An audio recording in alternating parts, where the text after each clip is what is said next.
The Texas sun hung heavy in the evening sky, bleeding red across the horizon, as Colonel Elias Carter knelt before the twin graves. 15 years after the war between the states had ended, and 7 years since he'd buried his wife and daughter, the nightmares still came. Not of the war, those he'd learned to live with, but of their faces. Elizabeth with her honey gold hair and eyes that could pierce a man's soul, and little Emma, just 19, when the fever took her with a laugh that could make flowers grow in the desert. "I brought wildflowers," Elias said, his voice rough from disuse. He placed the small bouquet between the wooden crosses, his weathered hands, once steady enough to command 1,000 men into battle, now trembling slightly. At 58, his body reminded him daily of all he'd survived. He removed his hat, revealing silver hair, still thick despite the years. The beard he'd grown since the war was neatly trimmed, though streaked with more gray than brown. He'd once stood tall and proud in a Union colonel's uniform, but now wore simple rancher's clothes, faded and worn like the man himself. "I still can't sleep in our bed, Lizzie," he whispered to the grave. "Been sleeping in my chair most nights. The ranch is holding together, though. That new stallion is working out fine." The wind picked up, stirring the grass around the small family plot on the edge of his property. In the distance, his ranch house stood silhouetted against the darkening sky, modest but solid, like everything Elias built. 100 acres of hard-scrabble Texas land that had become his sanctuary and his prison. He was about to say more when the distant crack of gunfire split the evening stillness. Elias's head snapped up, his body tensing instinctively. 3 shots, then a woman's scream carried on the wind. For a moment, he remained frozen.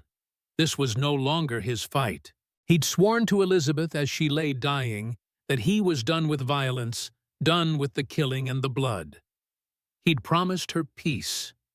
But the scream came again, desperate and primal. Before he could think, Elias was on his feet, moving with purpose toward the small stable. Inside, his bay stallion nickered as he grabbed saddle and bridle. His hands moved with practiced efficiency, muscle memory, from 1,000 rushed preparations for battle. "Sorry to cut the visit short," he muttered to the empty air, as if his wife could hear. As he swung into the saddle, his hand moved to his hip, where a Colt Peacemaker had once rested. The holster was empty, now had been for years, but the motion was instinctive as breathing. Instead, he reached into his saddlebag and withdrew a brass spyglass, a relic from the war. "Let's go, Thunder," he urged the horse, and they galloped toward the sound. They crested a small rise overlooking the main road to town. Through the spyglass, Elias spotted a stagecoach stopped at an awkward angle, one wheel broken. Bodies lay motionless on the ground, the driver and what looked like a guard. Near the coach, 3 men on horseback surrounded 2 women. One woman lay crumpled in the dust, the other kneeling protectively over her. These weren't ordinary bandits. Their movements were too coordinated, their attack too precise. They were collecting the women, not the luggage. Elias had seen operations like this during the war, slaving parties they'd called them then. His jaw clenched. This wasn't his fight, he reminded himself again. The town of Redemption was 5 miles east with a sheriff who could handle this. A man his age had no business charging into gunfire. Then one of the attackers grabbed the kneeling woman by her hair, yanking her to her feet. Even from this distance, Elias could hear her defiant shout. "Damn it all!" he growled, and dug his heels into Thunder's flanks. The stallion charged down the slope, raising dust that caught the last rays of sunlight. Elias had no gun, but he had surprise and momentum. And sometimes that was enough. The attackers spotted him too late. By the time they raised their weapons, Elias was already among them. Thunder's bulk slamming into one horse, sending its rider sprawling. Elias grabbed a fallen branch from the ground, swinging it with the full force of his weight into the second man's chest, knocking him from his saddle. The third attacker got off a shot that whistled past Elias's ear. Before he could fire again, Elias had Thunder rear up hooves, flailing dangerously close to the man's head. The attacker cursed, wheeled his horse around, and fled. His companions scrambled to follow, leaving their victims behind. Breathing hard, Elias dismounted. The smell of gunpowder hung in the air, mixed with dust and blood. For a moment, he was back on another battlefield surrounded by other fallen bodies. He blinked away the memory and approached the women. "Are you hurt, ma'am?" he asked, his voice gravelly from disuse. The woman who had been kneeling looked up at him with fierce, intelligent eyes. She was perhaps 23, with dark hair escaping a once neat bun, her blue traveling dress torn and dusty. A teacher or governess, he guessed from her bearing. Despite the fear evident on her face, she maintained a dignity that spoke of inner strength. "Not me," she said, "but my friend has been shot." The injured woman lay curled on her side, blood seeping through her cream-colored dress near her shoulder. She was younger, perhaps 19, with golden hair and delicate features contorted in pain. Something about her struck Elias like a physical blow. She looked so much like Emma that for an instant he thought his mind had finally broken. "They're going to kill us," the blonde woman whispered, her voice faint. "You don't understand who they are."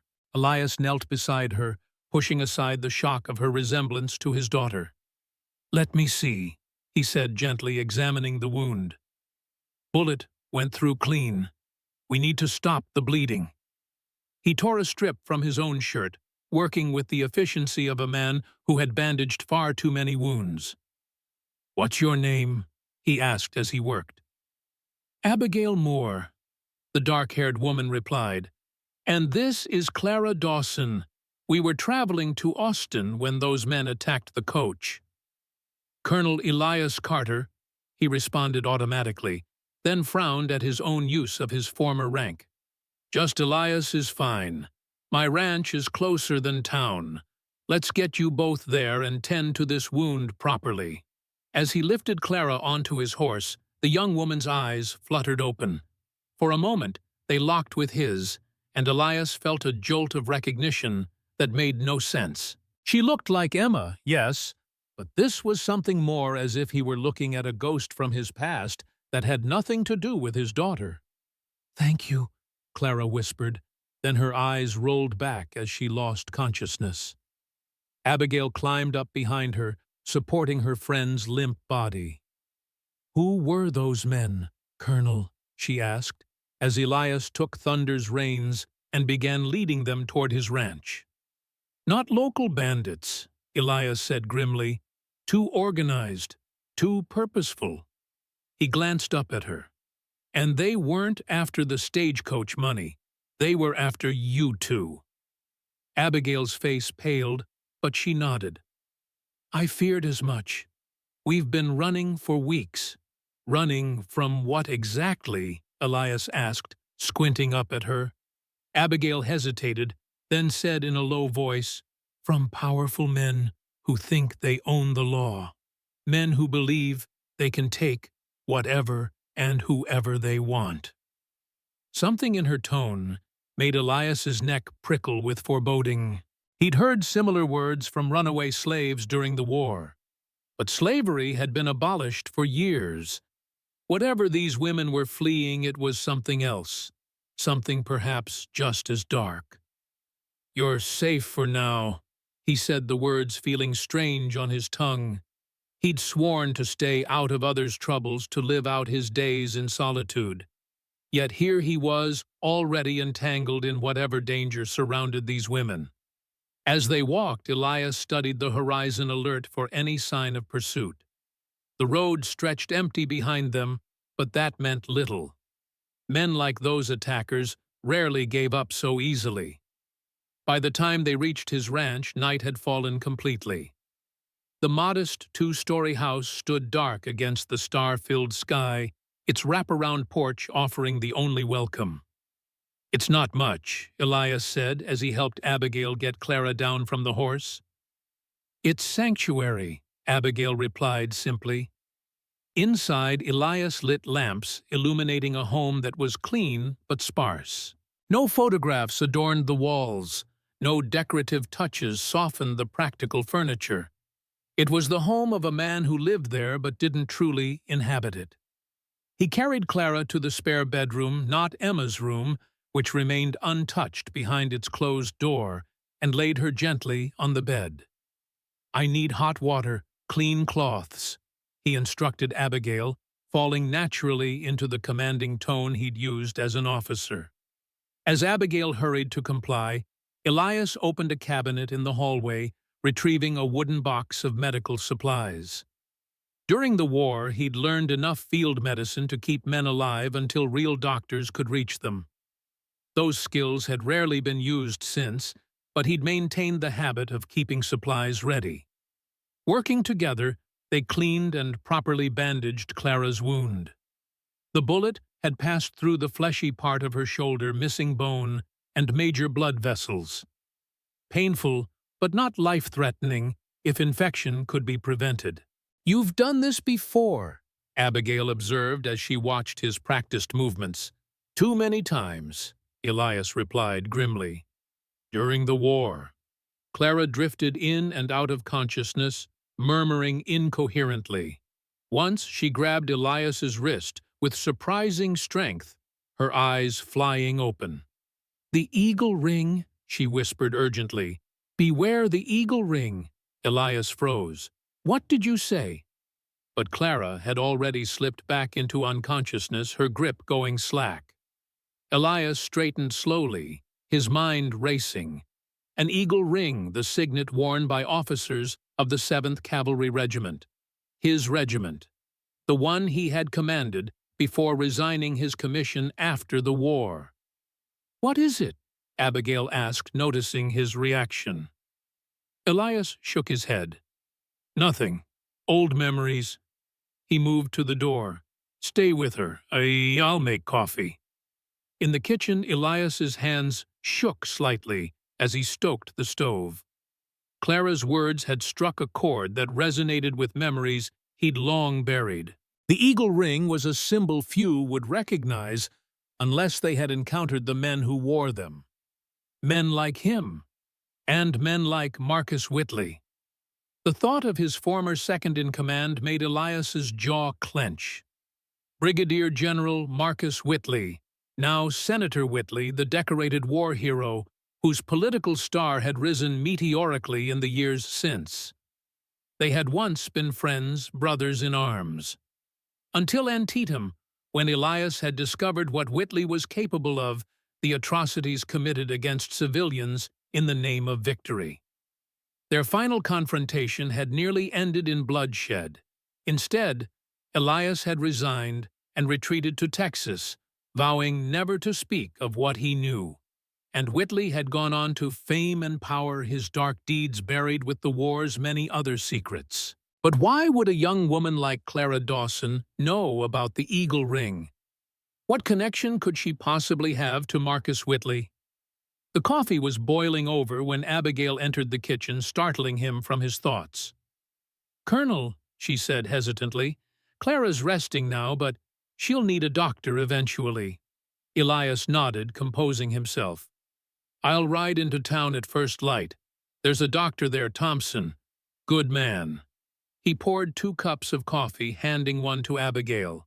"Now, Miss Moore, I think it's time you told me what kind of trouble you're really in." Abigail wrapped her hands around the mug, her knuckles white. For a long moment, she seemed to be weighing how much to reveal. Finally, she met his gaze directly. "I was a teacher at a girls' school in Virginia," she began. "Clara was my student, bright kind, from a good family. Or so we all believed." She took a sip of coffee. "3 months ago, Clara came to me in tears. She'd discovered something about her past, about her real father." Elias remained silent, waiting. Her mother had been a house servant who died in childbirth. The man who raised her, the man she called father, had actually adopted her. But her biological father was very much alive, a prominent man who had taken advantage of her mother. A familiar cold feeling settled in Elias's stomach. "And this man wears an eagle ring." Abigail looked up sharply. "Yes. How did you—" "A guess." Elias cut her off. "Continue." "Clara wanted to meet him to understand her history. I advised against it, but she went anyway." Abigail's voice grew strained. "When she returned, she was different, frightened. She said she'd discovered something terrible, that her father wasn't just a man who'd abandoned his illegitimate child, but something much worse." "What had she found?" Elias asked, though he feared he already knew. "Documents, letters, evidence that her father was involved in human trafficking." Abigail whispered the last words as if saying them aloud might summon the evil they described. Young women disappearing from poor communities, sold to wealthy men or worse. Elias closed his eyes briefly. During the war, he'd encountered similar operations, desperate civilians sold into servitude or prostitution. The practice should have died with the conflict, but he knew better than most how evil adapted rather than perished. "Clara confronted him," Abigail continued. "He denied everything, of course, but that night men came to the school.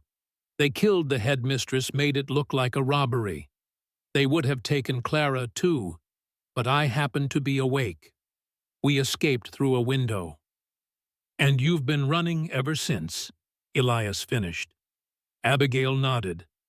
"We tried going to the authorities in Richmond, but his influence reaches too far. The sheriff there practically handed us back to his men. We've been moving west ever since, staying ahead of them. Until today." Elias rose from the table, walking to the window to stare out into the darkness. The responsibility settling on his shoulders was unwelcome but familiar, the weight of other people's lives. He'd carried it during the war, then set it down when he buried his family. He'd promised Elizabeth peace, not more bloodshed. But if Marcus Whitley was indeed Clara's father, if he was behind the trafficking operation Abigail described, then Elias had been wrong to remain silent all these years. His old comrade's corruption ran deeper than he'd ever imagined. "Be straight with me, Miss Moore," he said, turning back to face her. "Is Clara's father Senator Marcus Whitley?" Abigail's shock was answer enough. "How could you possibly know that?" Elias didn't reply immediately. Instead, he walked to a small desk in the corner, unlocking the bottom drawer with a key he kept around his neck. From inside, he withdrew a faded daguerreotype in a simple frame, a group of Union officers standing stiffly for the camera. He handed it to Abigail. "That's him there," he said, pointing to a tall, distinguished-looking man with sharp features and cold eyes. "And that's me beside him." Abigail stared at the image, then up at Elias, comprehension dawning on her face. "You knew him during the war." "He was my second in command, and once my friend." Elias's voice was flat. "Until I discovered what he was capable of." "What happened?" "Antietam, the bloodiest day of the war." Elias's gaze grew distant. "After the battle, Whitley took a detachment to secure a nearby town. When they returned, I heard rumors of atrocities, civilians killed, women assaulted. I confronted him. He denied everything, claimed the townspeople had been Confederate sympathizers who fired first." Elias sat heavily in his chair. "I didn't have proof, so I took it to our superior. The matter was buried. Military necessity, they called it. But I knew what I'd seen in Whitley's eyes when I confronted him. The same look I'd seen in the worst men under my command, men who enjoyed the killing. He took a deep breath. I resigned my commission not long after. Couldn't serve alongside him, couldn't stop him. So I left. And now his past has found us both, Abigail said softly.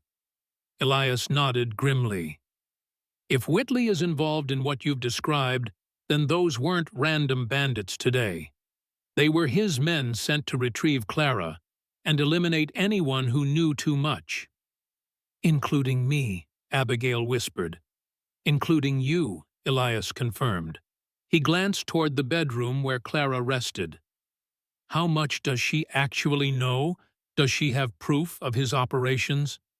She memorized names, dates, locations. She was afraid to keep the actual documents. Abigail's hands twisted in her lap. Colonel Carter, I don't know what to do. We can't keep running forever. Elias rose again, moving to the window.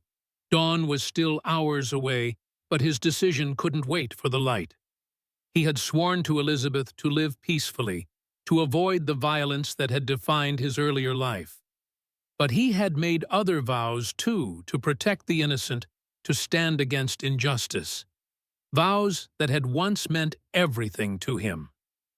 Get some rest, Miss Moore, he said finally. Tomorrow I'll go into town for supplies and to send a telegram. There are people who still owe me favors, people who might help us build a case against Whitley. You believe us, then? You'll help. Elias turned to face her, his expression grave. I believe you, and yes, I'll help. But understand this, Marcus Whitley is no ordinary enemy. He has money influence and men willing to kill for him. This won't be easy, and it won't be without risk. Abigail straightened her shoulders, her exhaustion momentarily masked by determination. Clara and I have been at risk since the moment she found those documents. At least now we won't be facing him alone. Elias nodded, respecting her courage. There's a spare bedroom upstairs. Try to sleep. Tomorrow will come soon enough. After Abigail retired, Elias remained in the kitchen, the daguerreotype on the table before him. He studied Whitley's face, the sharp features that had only grown more distinguished with age, the confident posture of a man born to command.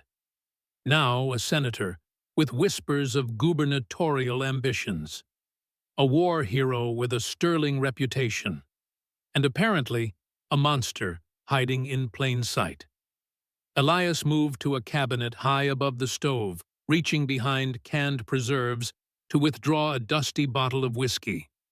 He poured a measure into his empty coffee cup, drinking it in one swallow.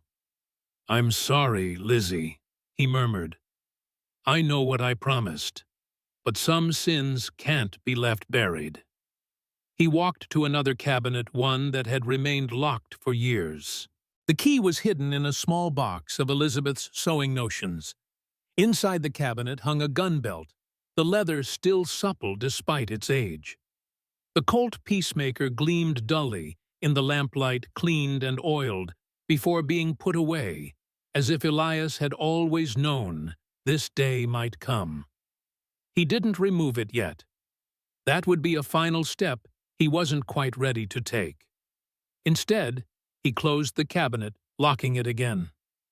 Dawn was breaking when Elias finally dozed off in his chair, his dreams filled with battlefields and the faces of the dead Elizabeth and Emma, among them now watching him with solemn eyes as he strapped on his old weapon once more. He woke with a start to the sound of hoofbeats approaching the ranch. Moving quickly to the window, he peered out to see a lone rider approaching at a steady pace. The man wore the star of the Redemption Town Sheriff. Elias cursed under his breath. Word traveled fast in small towns.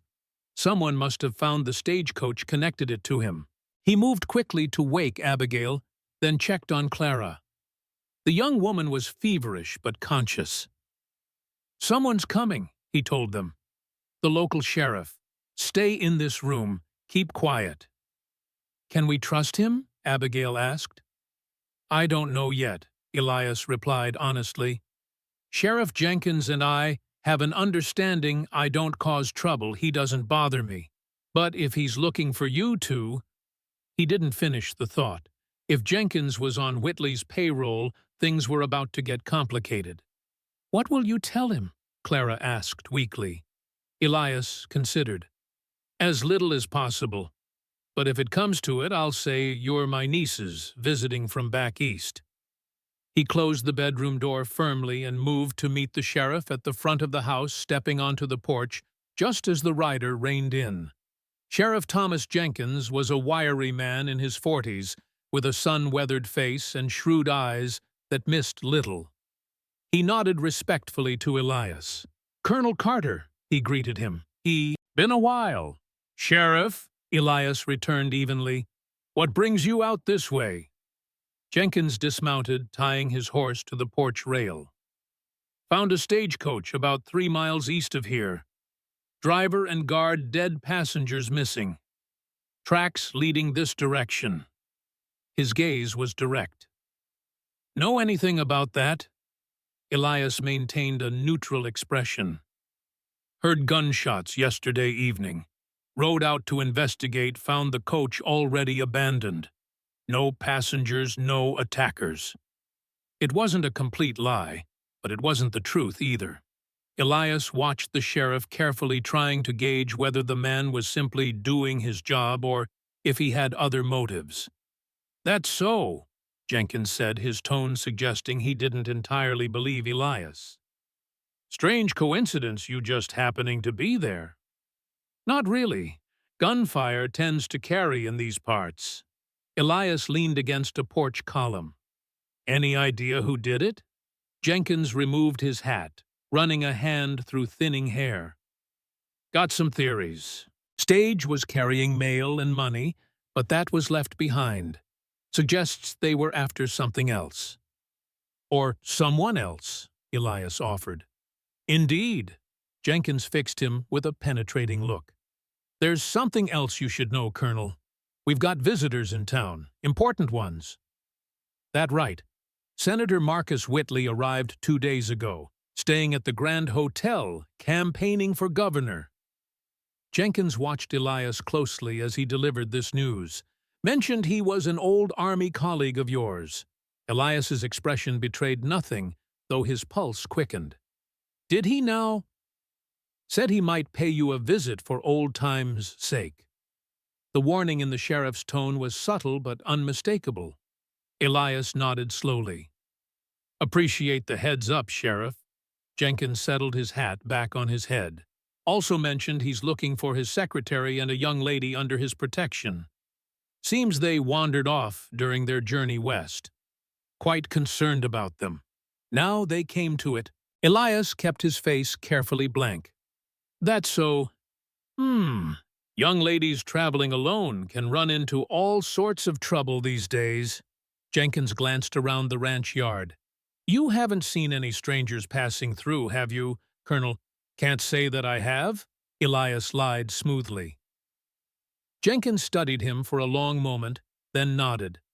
"Well, if you do, the senator's offering a reward for information leading to their safe return. $500. Generous of him. Isn't it just?" Jenkins remounted his horse. "I'll be continuing my investigation.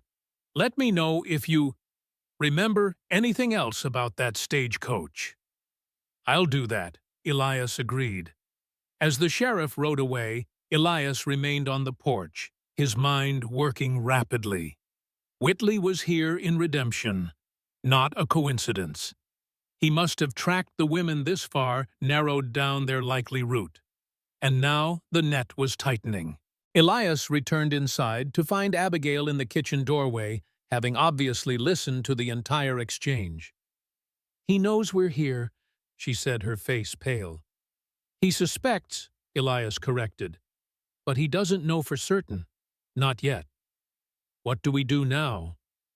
Elias's jaw set in a hard line. "We prepare, because if I know Marcus Whitley, he won't rely on the sheriff to find you. He'll come himself." and as if summoned by his words, a plume of dust appeared on the distant road, multiple riders approaching from the direction of town. "Get back to Clara," Elias ordered. "Lock the door, and don't come out until I call for you." As Abigail hurried to comply, Elias moved to the locked cabinet. This time he didn't hesitate. The key turned smoothly, and the gun belt felt like a reunion with an old friend as he strapped it on. The weight of the Colt against his hip was both familiar and foreign after so many years. He checked the loading mechanically, muscle memory taking over. 6 bullets in the cylinder. 6 chances against whatever was coming. Through the window he could make out at least 4 riders now. And at their head, a figure sitting straight and proud in the saddle, a posture Elias would recognize anywhere. Senator Marcus Whitley had come calling after all. Elias Carter stepped onto his porch, the floorboards creaking beneath his boots, a sound as familiar as his own heartbeat after 15 years on this ranch. The weight of the Colt at his hip felt like greeting an old friend he'd hoped never to see again. He kept his hand deliberately away from the weapon as the riders approached. Senator Marcus Whitley led the small procession, sitting tall in his saddle despite his 60 years. Time had been kind to him. His once dark hair was now silver at the temples, lending him an air of distinguished authority. His immaculate black suit and string tie would have looked out of place on most men riding the Texas plains, but Whitley wore them with the same confidence he had once worn his military uniform. Behind him rode 3 men whose hard eyes and ready hands marked them as hired guns, not political aides. "Colonel Carter," Whitley called as he reined his horse to a stop in the yard. His voice carried the refined accent of Virginia aristocracy that no amount of time in Washington had diminished. "It's been far too long." "Senator," Elias acknowledged with a slight nod. "Didn't expect to see you in these parts." Whitley dismounted with the fluid grace of a lifelong horseman. As he removed his riding gloves, sunlight glinted off the gold signet ring on his right hand, an eagle with wings spread clutching arrows in its talons. The symbol of the 7th Cavalry Regiment, worn now as an ostentatious reminder of past glories. "I was in redemption for a campaign event when I heard an old comrade-in-arms lived nearby," Whitley said, approaching the porch. "Thought I'd pay my respects." His smile didn't reach his eyes, cold gray and calculating as ever. "That's mighty considerate," Elias replied evenly. "But, as you can see, I'm not much for company these days." Whitley's gaze swept over the modest ranch house, the weathered barn, the empty fields beyond. "So I see. Quite the change from commanding a regiment." His tone suggested he found Elias's current circumstances pitiful. "May I come in, for old time's sake?" It wasn't really a question. Refusing would only confirm what Whitley surely already suspected, that Elias was hiding something or someone. "Of course," Elias said, stepping aside, "though I'm afraid I've nothing to offer but coffee." "Coffee would be perfect." Whitley turned to his men. "Wait here. The colonel and I have some catching up to do." Inside, Elias led the way to his sparse kitchen, maintaining a careful position that kept his body between Whitley and the hallway leading to the bedrooms. He busied himself with the coffee pot, using the routine to gather his thoughts. "You've become quite the hermit, Elias," Whitley observed, removing his hat and placing it on the table. "I was surprised when I learned you were still alive. Many of our compatriots haven't been so fortunate." "War has a way of finding men even after it's over," Elias replied. "Indeed," Whitley's eyes narrowed slightly. "I heard about Elizabeth and your daughter. My condolences. Fever, wasn't it?" The casual mention of his family sent a spike of anger through Elias that he carefully controlled. "7 years ago," he said flatly. "Thank you for your sympathies." Elias placed 2 mugs of coffee on the table, then sat across from his unwelcome visitor. For a moment neither man spoke, each taking the measure of the other across years of silence and secrets.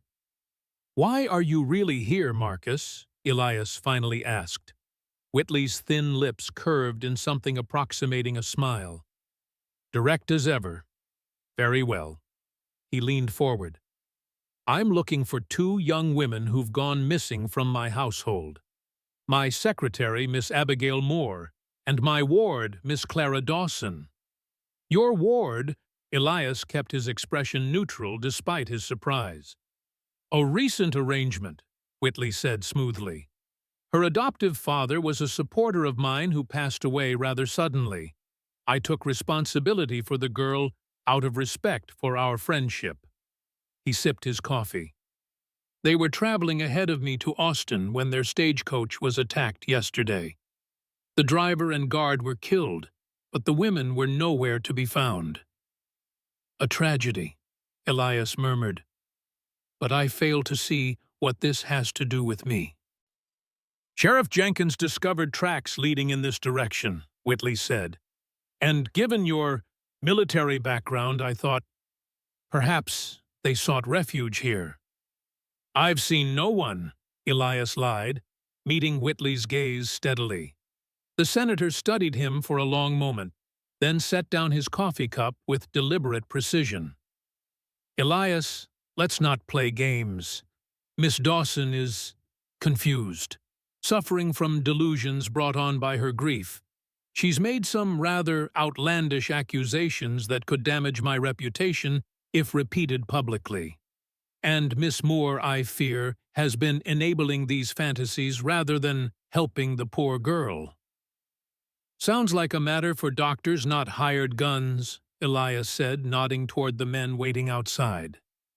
"Security precautions. A man in my position has many enemies." Whitley's expression hardened slightly. "If you're harboring these women, Elias, you're not helping them. You're putting them and yourself in danger." "Is that a threat, Senator? A statement of fact?" Whitley stood his full height impressive even at 60. "I'm prepared to forget any misunderstandings if you simply tell me where they are. I'll ensure they receive the care they need and you can return to your solitude." Elias rose as well, his own 6-foot frame still powerful despite the years. "If I see anyone matching their description, I'll be sure to let Sheriff Jenkins know." Whitley's jaw tightened almost imperceptibly. "I see." He reached into his coat and withdrew a small leather case, placing a calling card on the table. "My temporary address in Redemption. Should you remember anything helpful." As they walked to the door, Elias felt Whitley's eyes scanning every corner of the visible house, looking for signs of the fugitives. "One last thing, Colonel," Whitley said as he stepped onto the porch. "You should know that Miss Moore is wanted for murder." The headmistress of the school where she taught was found dead shortly before the young women disappeared. His tone was conversational, but his eyes were cold. "Something to consider before you involve yourself in matters that don't concern you." Elias's expression revealed nothing. "I'll keep that in mind, Senator." Whitley settled his hat on his head and stepped down to his waiting horse. "It truly was good to see you again, old friend. Despite our differences of opinion during the war, I've always respected your courage." "Likewise," Elias lied. He watched as Whitley and his men mounted up and rode away, waiting until they were distant specks on the horizon before letting his rigid posture relax. Only then did he notice his hand had come to rest on the butt of his revolver, as if his body had known what his mind refused to acknowledge, that he had just faced an enemy as dangerous as any he'd encountered on the battlefield. The bedroom door opened behind him and Abigail stepped out, her face pale but composed. "He knows we're here," she said quietly. "Yes," Elias agreed. "But he's not certain enough to force the issue, not yet. You heard what he said about me, about the murder." "I did." Elias turned to face her. "Is it true?" Abigail's eyes flashed with indignation. "I didn't kill Headmistress Collins. Whitley's men did to silence her after she helped us escape. But they've obviously twisted the story to serve their purposes." Elias nodded, unsurprised. It was exactly the kind of calculated move Whitley would make using legitimate authorities to do his dirty work. "How is Clara?" he asked. "Awake but feverish. She needs a doctor, Colonel." Elias considered their options, none of them good. Going to town would risk exposure, but Clara's wound could turn deadly without proper care. "I know someone who might help," he said finally. "An old friend who keeps his own counsel. But first, we need to move you both to somewhere safer than this house." "Where?" Abigail asked. "I have a small cabin about a mile from here near the creek. Built it as a shelter during roundup season. It's not comfortable, but it's well hidden." Elias moved to the window, checking the road again. "We'll wait until dark, then move Clara there. I'll ride to town afterward to find help." Abigail nodded, then hesitated. "Colonel Carter, may I ask why you're helping us? You're risking everything, and you barely know us." Elias was silent for a long moment. "I knew Marcus Whitley during the war, saw what he was capable of then, and did nothing. Perhaps this is my chance to set that right." He didn't mention the other reason that Clara's resemblance to Emma had stirred something in him he'd thought long dead, a need to protect, to make one thing right in a world that had taken so much from him. "Rest now," he told Abigail. "Tonight will be difficult for all of us." As dusk fell, Elias prepared for their departure. He loaded supplies onto a small wagon, food, water, extra blankets, and medical supplies. He harnessed his oldest horse to the wagon, leaving Thunder free for the ride to town. As he worked, his mind kept returning to Whitley's visit. The senator's appearance in Redemption was no coincidence. He had obviously been tracking the women for weeks, narrowing down their path, perhaps, through telegrams to sheriffs along the likely routes west. That meant Whitley considered them a serious threat, not merely a potential embarrassment. Whatever Clara had discovered must be substantial evidence that could damage not just Whitley's reputation, but perhaps his freedom.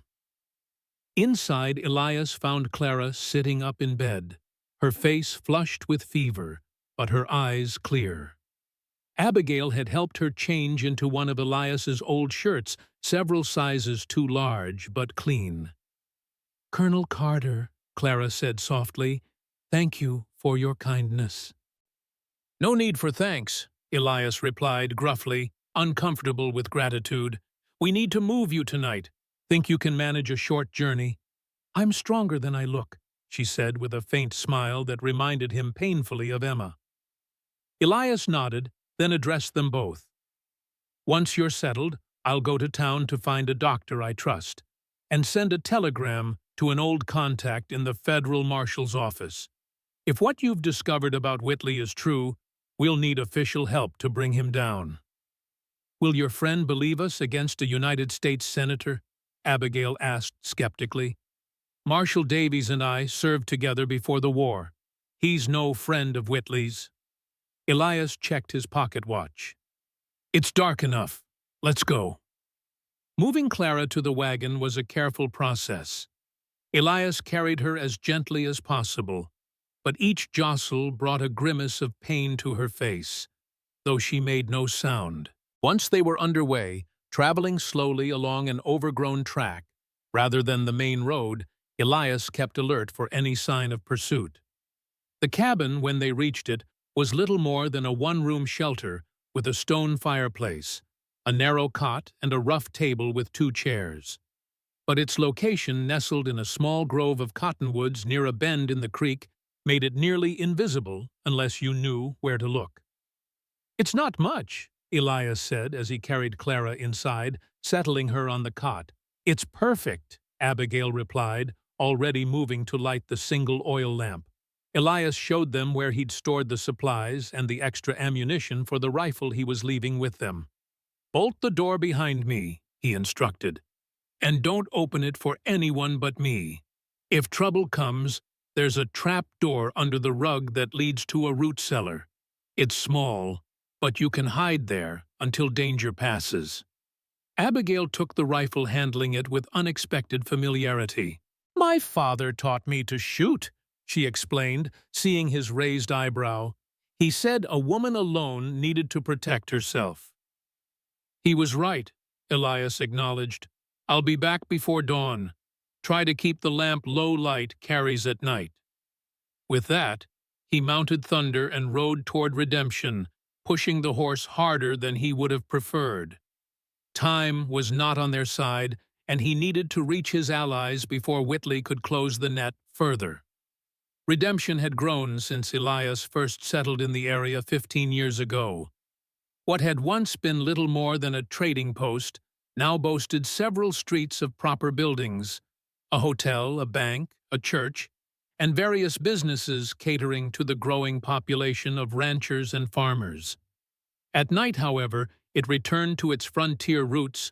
The boardwalks rolled up save for the saloon and the hotel. The Grand Hotel where Whitley was staying stood on the main street, its windows still brightly lit despite the late hour.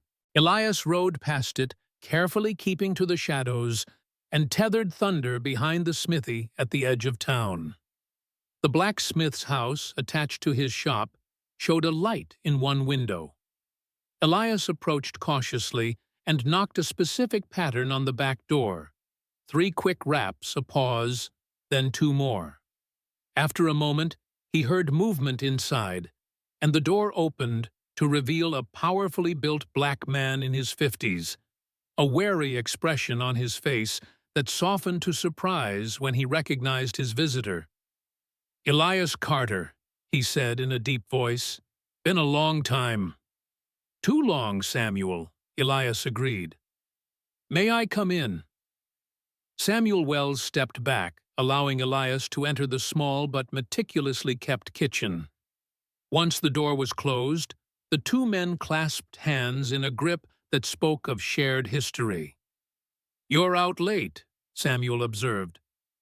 "And armed." His eyes had immediately noted the gun belt Elias wore. "I'm in trouble, old friend. Or rather, helping those who are." Samuel gestured to a chair at his kitchen table. "Sit, tell me." Elias gave him a concise account of the past 24 hours, leaving out nothing. Samuel was one of the few people who knew the full story of Elias's history with Whitley. They had served together when Samuel was assigned to the 7th as a blacksmith and farrier, technically a civilian contractor, but in practice, a soldier without the recognition. "The senators in town making speeches, shaking hands," Samuel confirmed when Elias finished. "Got half the town eating from his palm with talk of bringing the railroad through Redemption." His expression darkened. "The other half ain't so welcome at his gatherings, if you take my meaning." Elias nodded grimly. Whitley's well-documented stance against Reconstruction and civil rights for formerly enslaved people was part of his political appeal in certain circles. "I need your help, Samuel. The girl's wound needs tending, and I don't trust taking her to Dr. Thompson if Whitley's got the town watched." Samuel considered. "My sister's boy Isaiah is studying medicine in Austin. Comes by his skill, honest. His grandmother was a healer back in Carolina. He's visiting for a few days. Doesn't have a formal license yet, but he knows more than most who do." "Can he be trusted?" "With my life," Samuel said firmly. "And he owes me more than one favor." "Good. And I need to send a telegram to Marshal Davies in Austin." Samuel frowned. "Telegraph office is closed till morning, and the operator Jenkins's cousin talks more than a magpie. Whatever you send will be all over town by noon." Elias cursed softly. "Then I need paper and pen. I'll write to Davies instead, but the letter needs to leave on tomorrow's stage." While Samuel gathered the writing materials, Elias stared into the small fire burning in the kitchen stove, his mind working through their options. Even with a doctor for Clara and a message to Davies, their position was precarious. Whitley wouldn't wait long before making another move. And next time he might not be so diplomatic. "You're taking an awful risk, Elias," Samuel said as he set paper and ink on the table. "Whitley's a powerful man with powerful friends. I know. But if what those women say is true, he's also a monster who's been hiding in plain sight for years." Samuel nodded slowly. "Reckon some monsters need facing." He paused. "There's something else you should know. Sheriff Jenkins was asking questions about you in town today. Specific questions about whether you've had any visitors lately." Elias's pen paused mid-word. "Whose side is he on?" "Hard to say. Jenkins plays things close, but he seemed troubled after speaking with the senator." That was interesting. Jenkins had always struck Elias as a fair man, if not an especially courageous one, if he was having doubts about Whitley's story that could be useful. "One more thing," Samuel added hesitantly. "There's talk of a reward for information about the women. $500. That's a fortune to most folks around here." "Would anyone in Redemption recognize them?" Elias asked. "The stagecoach passed through before the attack. They might have been seen." It was another complication in an already dangerous situation. Elias finished his letter to Davies detailing what he knew of Whitley's activities and requesting urgent assistance. He sealed it carefully. "Isaiah will bring this with him when he comes to see your friend," Samuel said, taking the letter. "I'll send word to him tonight. He can be at your cabin by midday tomorrow." "Thank you, Samuel. I owe you." "No, Colonel, you don't." Samuel's expression was solemn.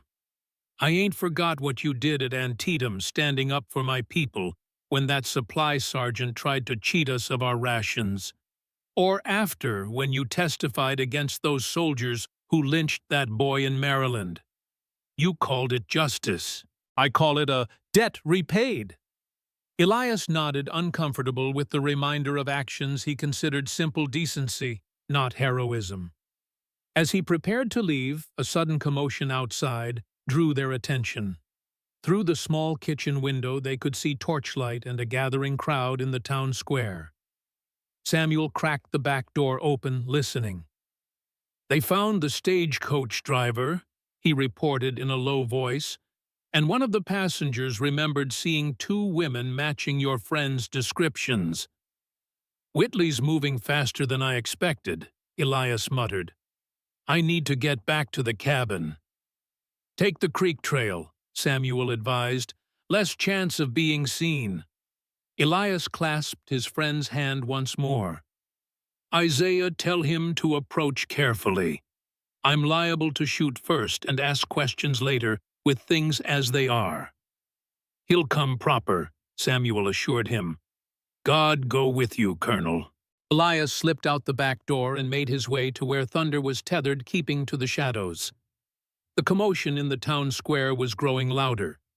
Whitley would use the opportunity to stoke fear, offer rewards, turn the townspeople into an extension of his search party. Mounting Thunder. Elias took the back alley out of town, then cut across country toward the creek that wound past his cabin. The night was clear, stars blazing overhead in the vast Texas sky, but Elias took no comfort in their beauty. His mind was filled with calculations, contingencies, and a growing sense that they were running out of time. He was halfway back to the cabin when he spotted the rider, a lone figure on horseback moving parallel to his path about 100 yards to the east.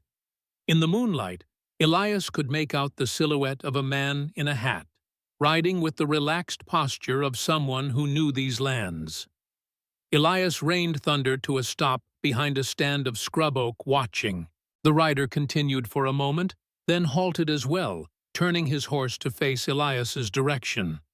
There was no way the man could have seen him in the darkness, yet he seemed aware of Elias's presence. "You gonna hide in them bushes all night, Colonel?"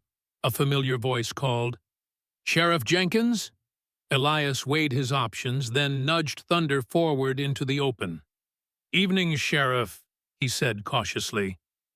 "You're out late. Could say the same for you." Jenkins remained where he was, making no move to approach. "Interesting developments in town tonight. Thought you might want to know." "That's so." Senator's offering $1,000 now for them women. Got half the county ready to join a search party come morning." Elias said nothing, waiting. "Funny thing, though," Jenkins continued, "while the senator was making his speech, I had a chance to look through some of his papers. Man left his briefcase unattended in my office earlier." He paused. "Found some mighty interesting correspondence about a business venture. Shipping enterprise, he calls it. Only the cargo ain't cotton or cattle." A faint hope stirred in Elias's chest. "What are you saying, Sheriff?" "I'm saying maybe them women have reason to be running." Jenkins shifted in his saddle. "And maybe I ain't as eager to find them as the senator thinks." "Why tell me this?" "Because I know you, Carter. 15 years you've lived here, never caused trouble, minded your own business. Then suddenly you're lying to my face about a stagecoach robbery." Jenkins's tone held no accusation, only certainty. "You've got them women somewhere, and I reckon you've got your reasons." Elias remained silent, neither confirming nor denying. "Senator's men are organizing search parties. They'll start with your ranch at first light, then spread out." Jenkins tipped his hat. "Just thought you should know." He turned his horse to leave, then paused. "One more thing. There was a name in them papers that might interest you. Elizabeth Carter."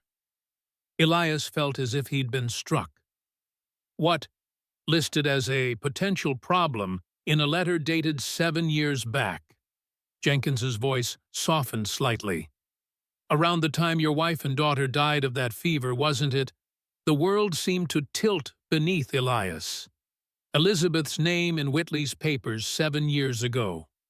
The implication was clear, but too horrific to fully comprehend. "Think on that, Colonel," Jenkins said, and rode away into the darkness.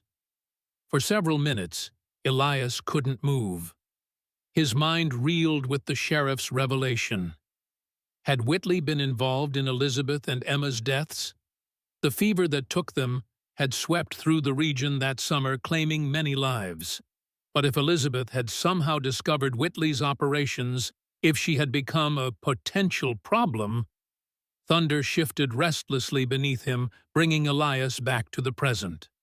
There would be time for these questions later.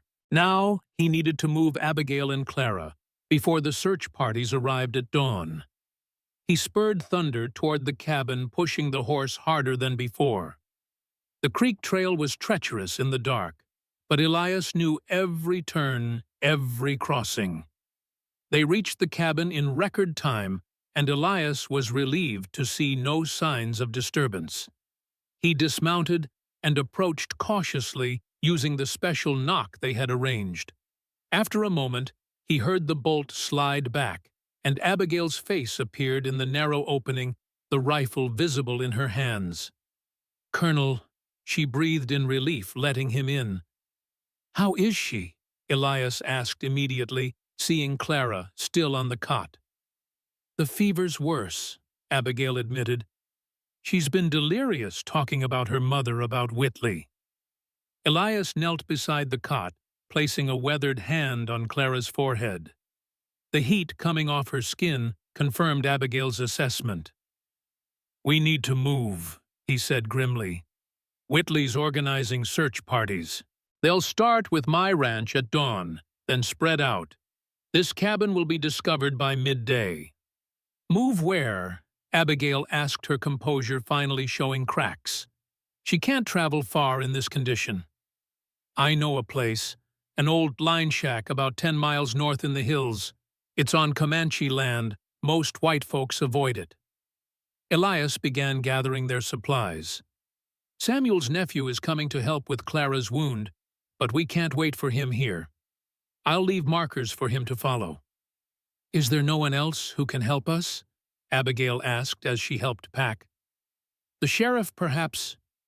Elias hesitated, then shared what Jenkins had told him, including the reference to Elizabeth. Abigail's face paled. You think Whitley had your wife killed? She whispered. I don't know, Elias admitted, but it changes things. This isn't just about helping you and Clara anymore. It's about finding the truth. They worked quickly to prepare Clara for travel. The young woman was barely conscious, murmuring incoherently as they wrapped her in blankets. Elias fashioned a travois, a simple stretcher made from branches and blankets that could be pulled behind Thunder. It was a rough method of transport, but gentler than having Clara ride. What about the wagon? Abigail asked as they secured Clara to the travois. Too slow, too easy to track, Elias replied. You'll ride the old mare. I'll lead Thunder with Clara. As they prepared to depart, a sound froze them both, hoofbeats approaching multiple riders by the sound. Too soon, Elias muttered. The search parties shouldn't be here yet. He motioned for Abigail to stay with Clara and moved to the window, peering out into the night. Through the trees, he could make out 3 riders approaching the cabin. They moved with purpose, not like men conducting a search, but like those who knew exactly where they were going. One of them separated from the others, riding closer. In the moonlight filtering through the trees, Elias could see the rider's face clearly. It was a face he knew well, older, harder, marked by a scar that ran from eye to jaw. Nathaniel Carter, Elias's brother. Brothers by blood, strangers by choice, for 15 years, since their bitter argument after the war had severed ties that even battle couldn't break. Nathaniel, who had fought for the Confederacy, while Elias commanded Union troops. Nathaniel, who had sworn never to speak to his traitor brother again.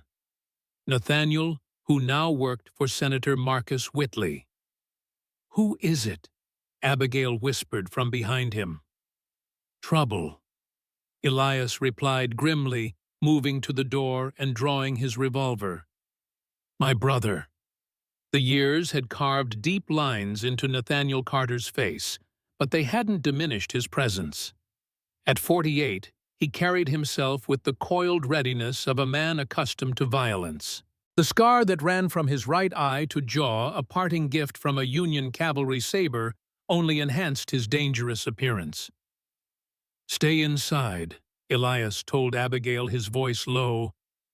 If shooting starts, take Clara out through the root cellar and head north. What about you? Abigail asked, clutching the rifle. I'll handle my brother.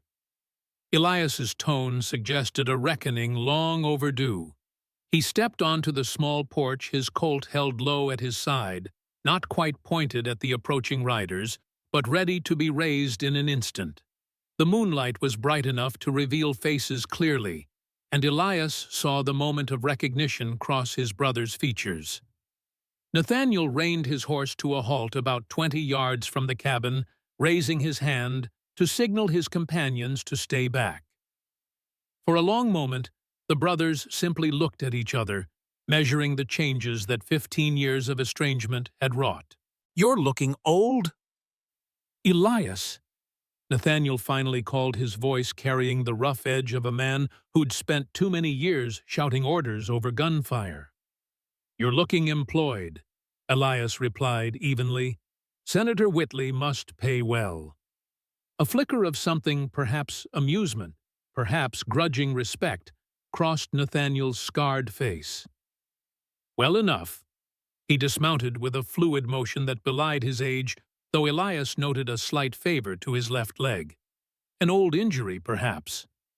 Your friends should stay back, Elias said, nodding toward the other riders. Nathaniel glanced over his shoulder. You heard him, boys. Keep your distance." He turned back to Elias, walking forward until he stood at the foot of the cabin's 2 steps. Close enough for conversation, not so close that Elias couldn't react if he made a sudden move. "You've got something the senator wants," Nathaniel said without preamble. "2 somethings, I imagine," Elias replied.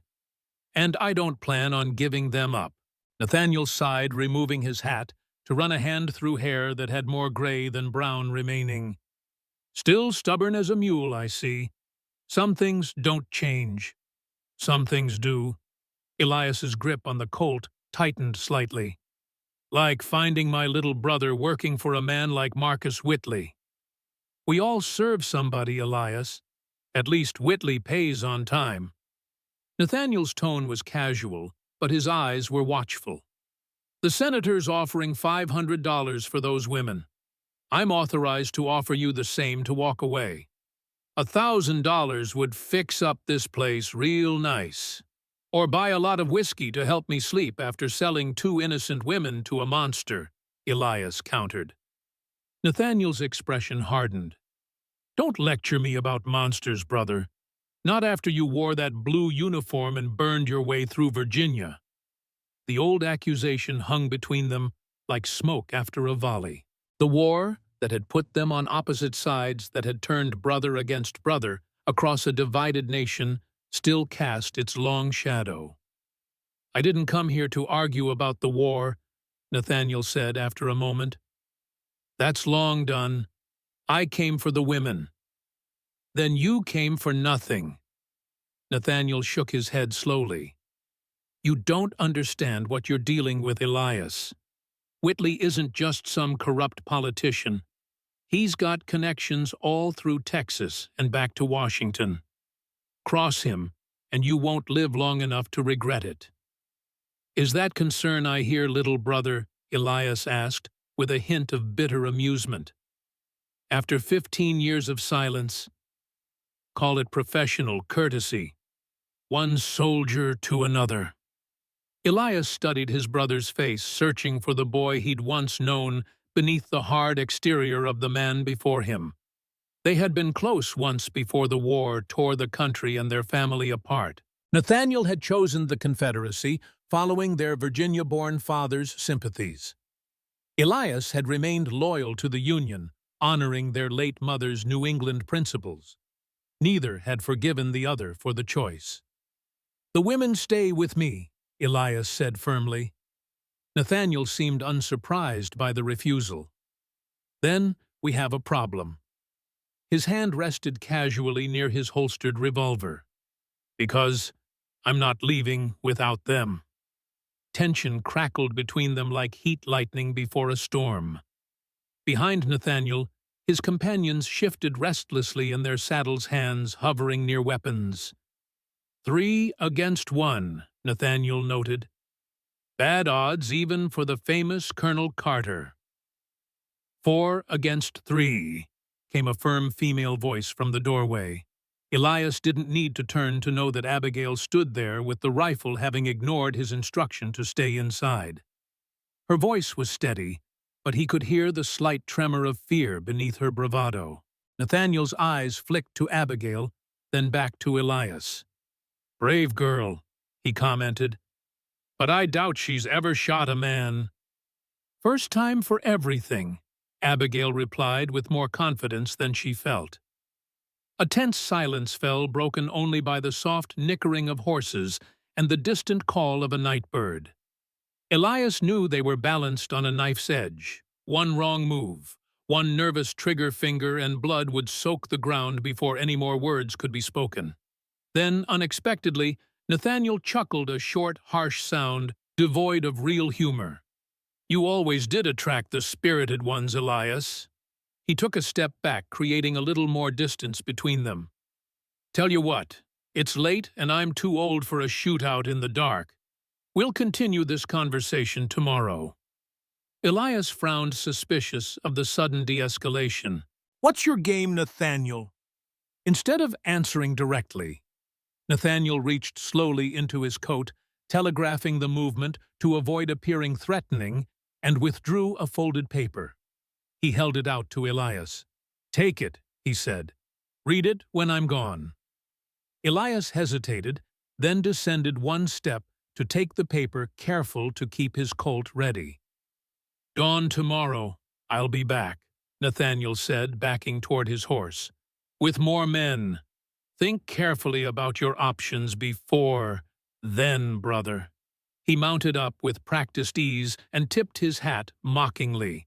"Miss," he acknowledged Abigail, "pleasure making your acquaintance." With that, he wheeled his horse around and rode away, his companions falling in behind him. Elias watched until they disappeared into the darkness, then finally lowered his weapon. "Inside," he ordered Abigail tersely. "We need to move now." Once the door was bolted behind them, Elias unfolded the paper Nathaniel had given him. It was a note hastily scrawled in a hand he recognized as his brother's. "Not what it seems. Need to talk alone. Meet at Broken Spur, crossing midnight tomorrow. Come alone, or don't come. "What is it?" Abigail asked, trying to read over his shoulder. Elias refolded the note and tucked it into his shirt pocket. "A complication," he replied. "How's Clara?" "Burning with fever." Abigail said, her momentary boldness fading as worry reasserted itself. "What did your brother mean, he'll be back at dawn with more men?" "Exactly what it sounds like," Elias said grimly. "We need to be long gone by then." Working quickly, they prepared to move. Clara was barely conscious, murmuring incoherently as they secured her to the improvised travois. Elias left clear markers that only Samuel's nephew would recognize, signs taught to runaway slaves during the war to indicate safe routes. They set out into the night, Abigail riding the old mare, while Elias led Thunder with Clara in tow. They kept to the creek as long as possible, the water masking their tracks before striking north toward the hills that marked the unofficial boundary of Comanche territory. Most white settlers avoided these lands out of a combination of legal uncertainty and lingering fear, despite the fact that the once mighty Comanche had been largely confined to reservations years ago. The line shack Elias had mentioned was part of an abandoned ranch whose owner had died in a raid a decade earlier. The remoteness that had once been a liability now made it an ideal sanctuary. Dawn was breaking as they reached the foothills, casting long shadows across the landscape. Elias pushed them onward, despite his own exhaustion, knowing that Nathaniel's men would already be searching the area around the cabin. The line shack, when they finally reached it, was little more than a crude shelter, 4 walls of rough-hewn logs with a sod roof and dirt floor. But it had a functional fireplace, a small spring nearby, and most importantly, it was unlikely to be discovered by casual searchers. "It's not much," Elias apologized as he carried Clara inside. "It's shelter," Abigail replied, simply echoing her words from their first arrival at his ranch. They worked together to make Clara as comfortable as possible on a bed of blankets near the fireplace. The young woman's condition had worsened during the journey, her breathing shallow, her skin alternating between burning hot and clammy cold. "She needs medicine," Abigail said, her voice tight with worry, "and clean bandages." "I know." Elias rubbed his tired eyes. "Samuel's nephew will follow our trail. Until then, we keep her cool and give her water." While Abigail tended to Clara, Elias secured the perimeter checking sight lines and potential approaches. The shack was well positioned with clear views in 3 directions, and the steep hillside at its back providing natural protection. When he returned inside, he found Abigail sitting beside Clara, gently bathing the girl's forehead with a damp cloth. The tenderness in the gesture reminded him painfully of Elizabeth nursing Emma through childhood illnesses. "Get some rest," he told Abigail. "I'll keep watch." "I'm not sure I could sleep," she admitted. "Every time I close my eyes, I see them coming for us. Whitley's men. Abigail nodded her hands, continuing their gentle ministrations. We've been running for so long. Sometimes I wonder if we'll ever stop. Elias settled on a rough stool, his colt across his knees. Tell me more about what Clara found. The exact nature of Whitley's operation. Abigail hesitated, then seemed to decide that full disclosure was their best option now. It's a network. Sophisticated. They identify young women, usually poor, often orphaned or otherwise vulnerable. Sometimes they're taken forcibly, like we nearly were on the road, but more often they're recruited with promises of legitimate work. And then they're brought to various properties Whitley owns through shell companies. Trained, he calls it. Abigail's voice grew bitter. Broken is more accurate. Then they're sold officially as indentured servants or companions, but in reality as something else entirely. To whom? Elias pressed. Wealthy men, politicians, businessmen, men with appetites they can't satisfy legally. Abigail's eyes met his. Clara found ledgers with names, dates, amounts paid. Prominent names, Colonel. Men whose wives sit on charity boards while they purchase young women. The disgust in her voice matched the churning in Elias's stomach. He'd seen the darkness men were capable of during the war, had commanded men who committed atrocities in the name of victory. But this was a different kind of evil, calculated, hidden behind respectability, feeding on the most vulnerable. "And you're certain Whitley is at the center of it all?" he asked. "Absolutely certain." Clara saw his signature on documents, heard him giving orders. Abigail's voice dropped lower. And she believes her mother was one of his victims. A housemaid he used, then discarded when she became pregnant. The family who adopted Clara never told her the truth, but she found letters after her adoptive father died. That explained the personal nature of Clara's crusade against Whitley. Not just justice for others, but vengeance for her mother's suffering. If what Sheriff Jenkins hinted is true, Elias said slowly, then Whitley may have had my wife killed for discovering his operation. Elizabeth was involved in a charity that helped young women find employment in San Antonio. If she encountered one of his victims, recognized what was happening, the possibility hung in the air between them, too terrible to fully articulate. The thought that Elizabeth and Emma might have died, not from natural causes, but from Whitley's deliberate action, kindled a rage in Elias that he had not felt since the darkest days of the war. "Colonel," Abigail said hesitantly, "your brother, what did his note say?" Elias had almost forgotten the folded paper in his pocket. He withdrew it, but didn't offer it to Abigail. He wants to meet, alone, claims things aren't what they seem. "Do you trust him?" "No," Elias replied honestly. "But I know him. Whatever else Nathaniel has become, he wouldn't waste time with deception if he could achieve his goal through force. The fact that he passed me a secret note suggests something more complicated is at play." "It could be a trap," Abigail pointed out. "Could be," Elias agreed. "But I need to know why he's working for Whitley, and what he knows about Elizabeth's death." The day passed with agonizing slowness. Elias took turns with Abigail watching over Clara, whose condition stabilized but didn't improve. By mid-afternoon, there was still no sign of Samuel's nephew, and Elias began to fear that the young man had been intercepted or had been unable to follow their trail. "Tell me about yourself," Elias said to Abigail during one of their watches, partly to pass the time, partly because he realized how little he knew about this woman who had shown such courage.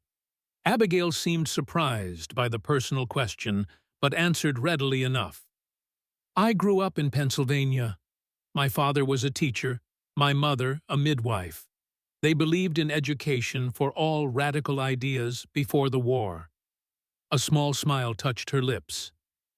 They taught at a school for freed slaves, even when it was dangerous to do so. That's where you got your convictions, Elias observed. Yes, they died in a fire when I was 16, arson, though it was never proven. I finished my education with help from their friends, then became a teacher myself. Her expression darkened. I thought I was making a difference at that girls' school in Virginia, until Clara showed me what was happening to some of our graduates who went to work for Whitley's associates. You are making a difference, Elias said quietly. Most would have looked away, protected themselves. Abigail shook her head. I couldn't live with myself if I'd done that. They lapsed into silence, the only sounds Clara's labored breathing and the occasional call of birds outside. Elias found himself studying Abigail's profile as she tended to Clara, the determination in her jaw, the intelligence in her eyes, the strand of dark hair that had escaped her bun to curl against her neck. She was beautiful in a way that had nothing to do with conventional standards and everything to do with the fire that burned within her. The realization unsettled him. At 58, he had considered that part of his life long over-buried with Elizabeth. Yet, here was this remarkable young woman who stirred something in him he'd thought dead, not just physical attraction, but admiration, respect, a desire to protect that went beyond mere duty.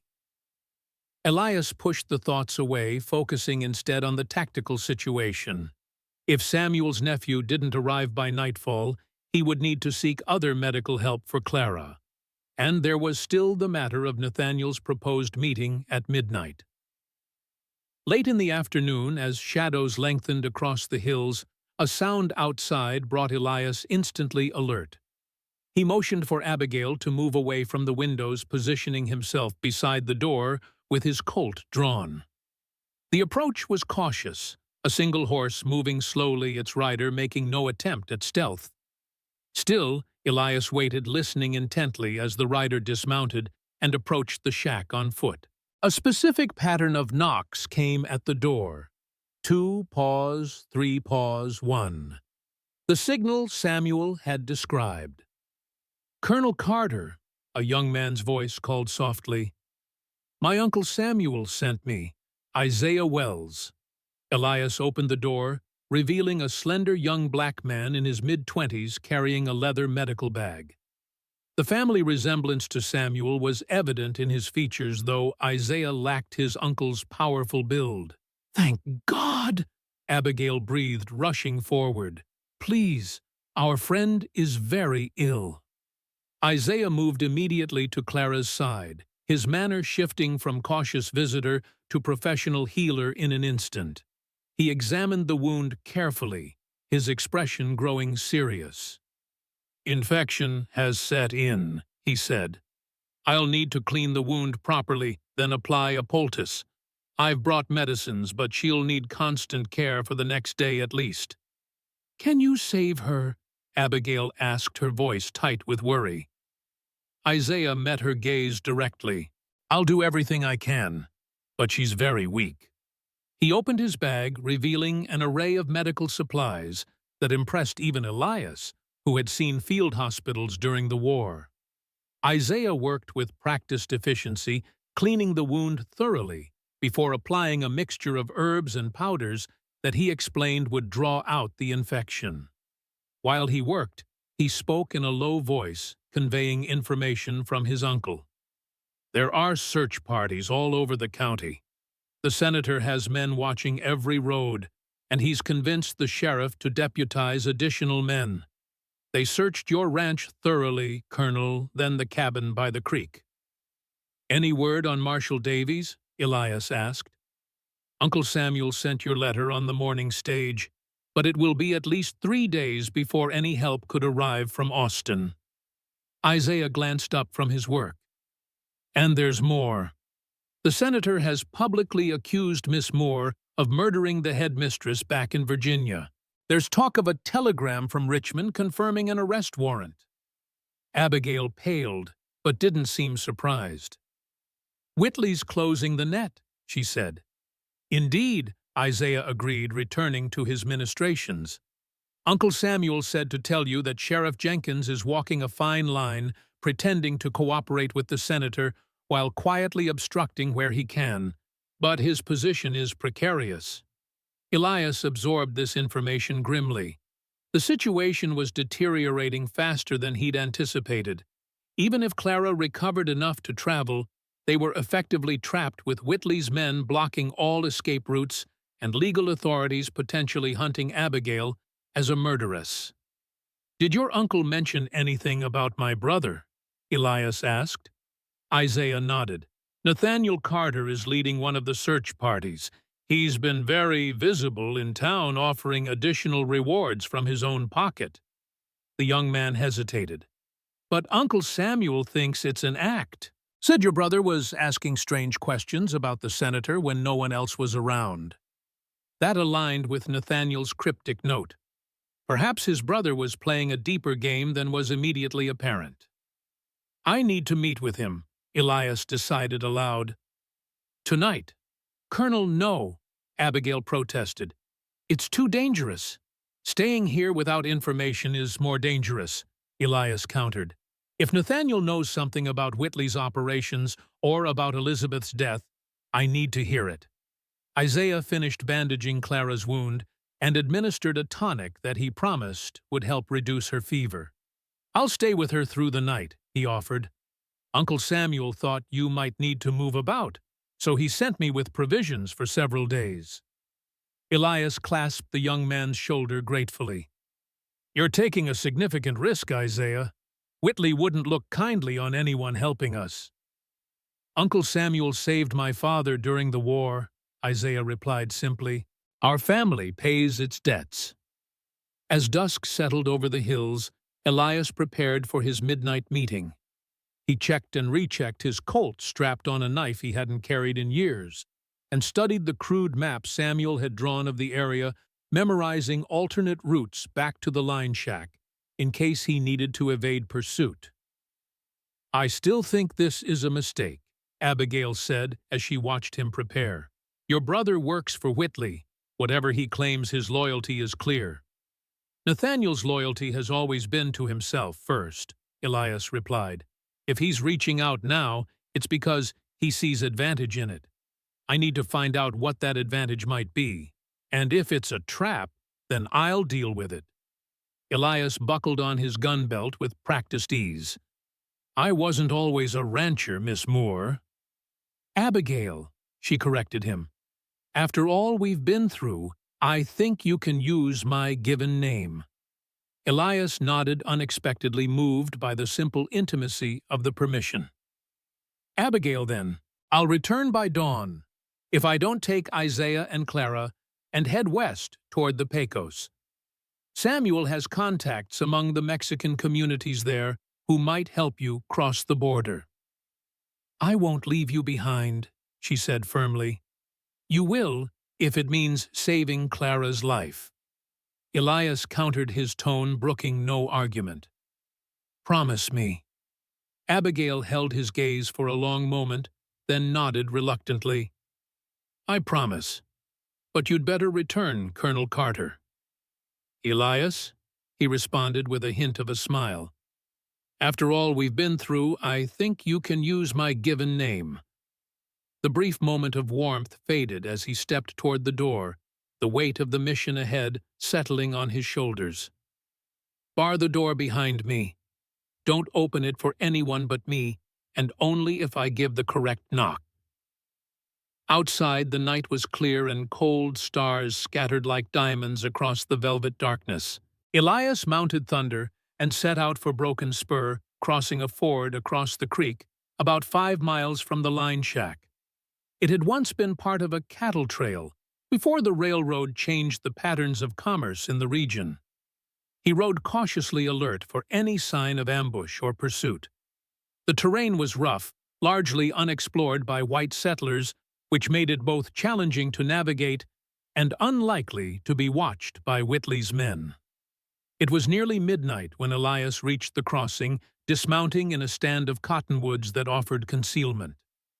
He ground-tied thunder and proceeded on foot, moving silently through the underbrush until he had a clear view of the ford. Moonlight silvered the shallow water flowing over the rocks, creating an almost peaceful scene. There was no sign of Nathaniel or anyone else. Elias settled into a watching position, his Colt drawn, prepared to wait. Minutes stretched into a quarter hour, then half an hour. Still no sign of his brother. Had it been a ruse, after all? A way to separate him from Abigail and Clara, leaving them vulnerable? Or had Nathaniel been prevented from coming? Just as Elias was preparing to withdraw, a figure emerged from the shadows on the opposite bank. Nathaniel moved cautiously into the moonlight, clearly visible, and apparently alone. He carried no rifle, though Elias had no doubt his brother was armed with at least a sidearm. "I know you're there, Elias," Nathaniel called softly. "I came alone, as promised." Elias hesitated, then stepped from his concealment, keeping his Colt ready. "You're late. Had trouble shaking my companions," Nathaniel replied. "Whitley's men don't trust easily." With good reason. The brothers regarded each other across the shallow water, each wary, each measuring the other's intentions. "You going to stand there all night, or can we talk?" Nathaniel finally asked. "Talk," Elias said, making no move to cross the creek. Nathaniel sighed, then stepped into the water, crossing the ford until he stood about 10 feet from Elias. Close enough for conversation, far enough that neither could make a sudden move without the other reacting. "You're in more trouble than you know, brother," Nathaniel began. "Whitley isn't just some corrupt politician. He's connected to people in Washington, powerful people who use his services." "You mean his trafficking operation?" Elias said bluntly. Nathaniel didn't deny it. "Among other enterprises. The point is, he can bring resources to bear that you can't imagine. There are a dozen hired guns in Redemption now, with more coming. He's got the telegraph office watching for messages, the stagecoach company checking passengers' rewards posted at every crossroads from here to San Antonio. If you're trying to convince me to give up the women, you're wasting your breath," Elias said. "I'm trying to save your life." Nathaniel shot back, a flash of genuine emotion breaking through his controlled exterior. "Whitley doesn't just want the women anymore. He wants you dead. Specifically, dead, not captured. He's offering $1,000 for proof of your demise." This was unexpected. Why the personal vendetta? Because of who you were. A decorated Union colonel turning against him, making accusations. That's dangerous to a man with political aspirations. Better to eliminate the threat entirely. Elias absorbed this information, studying his brother's face for any sign of deception. "Why are you telling me this, Nathaniel?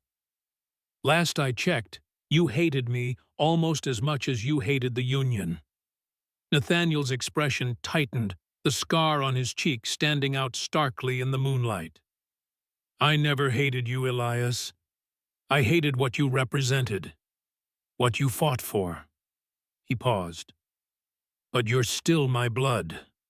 And I've seen what Whitley does to those who cross him. Even you don't deserve that." "How touching," Elias said dryly. "And it has nothing to do with the fact that Clara Dawson is Whitley's illegitimate daughter, carrying evidence that could destroy him." Nathaniel's surprise was genuine. "How did you—" He stopped himself, reassessing. "You're more informed than I realized." "Not informed enough," Elias countered. "Did Whitley have Elizabeth and Emma killed?" The question hung in the air between them, heavy with implication. Nathaniel's expression shifted, a brief flash of what might have been pity crossing his features. "Yes," he said simply. "Elizabeth was helping one of his girls who escaped. She didn't know what she was involved in, not really, but she was asking questions, making connections. Whitley couldn't risk it. The confirmation hit Elias like a physical blow. He had suspected, feared, but hearing it stated so baldly made it real in a way that theory had not been. Elizabeth and Emma, his family murdered on Whitley's orders. The fever was real, Nathaniel continued, his voice almost gentle. But they were poisoned first to weaken them, made to look like they simply couldn't fight off the illness that was already sweeping through the area. "How do you know this?" Elias demanded, his voice rough with contained emotion. "Because I was already working for him even then. Not directly through intermediaries. I didn't know the target was your family, not until after." Nathaniel's gaze didn't waver. "I've carried that knowledge for 7 years, Elias." Rage surged through Elias, white-hot and consuming. His finger tightened on the trigger of his Colt. "You knew. All this time you knew Elizabeth and Emma were murdered, and you said nothing, did nothing." "What would you have done in my place?" Nathaniel challenged. Whitley was already powerful even then, connected, protected. Coming after him would have been suicide. "So you continued working for him instead, for the man who killed my family, your own flesh and blood." "I did what I had to survive," Nathaniel replied, a defensive edge entering his voice. "The war left me with nothing, Elias. No home, no prospects. Just a reputation as a good man with a gun." He gestured to the scar on his face. "And a permanent reminder of Union justice." "Don't you dare blame the war for what you've become," Elias growled. "Plenty of men on both sides found their way back to decency." "And plenty didn't," Nathaniel shot back. "You think you're so righteous. You walked away, buried yourself on this God-forsaken ranch, while men like Whitley built empires on the backs of the vulnerable. Your silence enabled him as much as my service." The accusation struck uncomfortably close to home. Elias had withdrawn from the world after Elizabeth and Emma died, seeking solace in isolation rather than justice or engagement. Had his retreat enabled Whitley's rise? Had other families suffered because he had chosen peace over confrontation? "Why come to me now?" Elias asked, pushing aside the uncomfortable self-reflection. "After all these years." Nathaniel hesitated, then reached slowly into his coat, drawing out a folded document. "Because of this. I found it among Whitley's papers, a list of people he considers threats, people to be eliminated if they ever become problematic. Your name is on it, has been for years, but recently he added another name next to yours." He held out the paper, and Elias took it cautiously, unfolding it while keeping his Colt trained on his brother. By the moonlight he could make out a list of names many crossed out. His own was there, as Nathaniel had said, and beside it, recently added in a different ink, "Nathaniel Carter knows too much liability after E. Carter operation." Elias looked up sharply. "He plans to kill you, too. Once I've outlived my usefulness in finding you and the women, yes." Nathaniel's mouth twisted in a bitter smile. "Honor among thieves and all that." "So this is self-preservation," Elias said, understanding dawning. "You're helping me to save yourself." "Partly," Nathaniel admitted, "but not entirely." He took a deep breath. "I'm tired, Elias. Tired of what I've become. Tired of serving men like Whitley.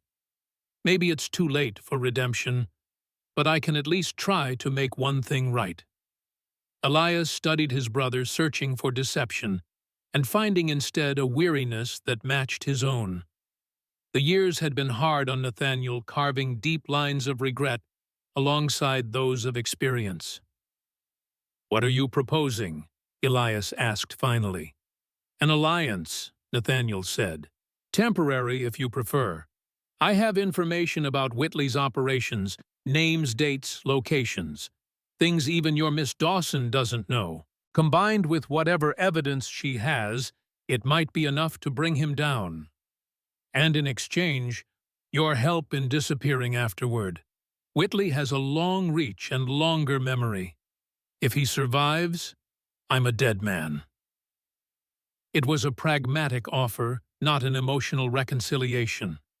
Yet Elias couldn't help feeling the pull of their shared blood, the echo of the brotherhood that had once bound them before war, and circumstance drove them apart. "How do I know this isn't an elaborate trap?" he asked. "You don't," Nathaniel replied honestly. "But consider this. If I wanted you dead, I could have brought Whitley's men with me tonight, or simply shot you from across the creek before revealing myself." It was true and consistent with the direct approach Nathaniel had always preferred. Still, Elias was cautious. "I'll need more than your word." Nathaniel nodded as if expecting this. "Two of Whitley's men are planning to raid the line shack at dawn.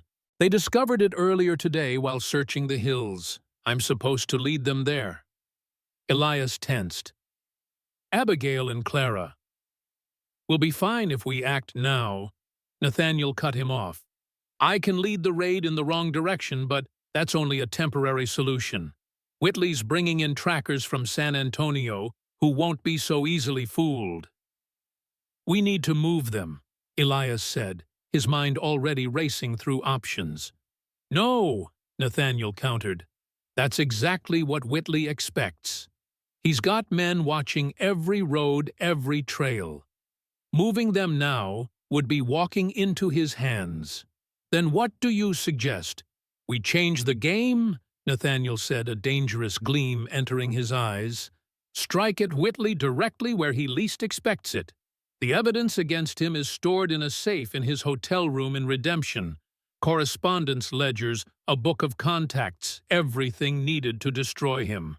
"You expect us to break into a hotel room guarded by Whitley's men?" Elias asked incredulously. "No, I expect us to create a diversion significant enough that the room will be temporarily unguarded." Nathaniel's expression was grimly determined. "A fire, perhaps, in the livery stable next to the hotel." "You're talking about arson," Elias said flatly. "Risking innocent lives." "I'm talking about war, brother. The kind of decisive action you were once known for." Nathaniel's tone was challenging. "Or have you forgotten what it means to command?" The accusation stung, but Elias refused to be provoked. "There must be another way." "There isn't. Not with the time we have." Nathaniel glanced at the sky where the moon had begun its descent. "Dawn is coming. I need your answer." Elias weighed his options carefully. Working with Nathaniel was a risk his brother was unpredictable, potentially untrustworthy. But the information he offered was valuable, perhaps essential to protecting Abigail and Clara, and bringing Whitley to justice. And there was the matter of Elizabeth and Emma. Their deaths, confirmed now as murder rather than misfortune, demanded a response. Not vengeance, Elias had seen too much of war's horrors to believe in the cleansing power of blood, but justice.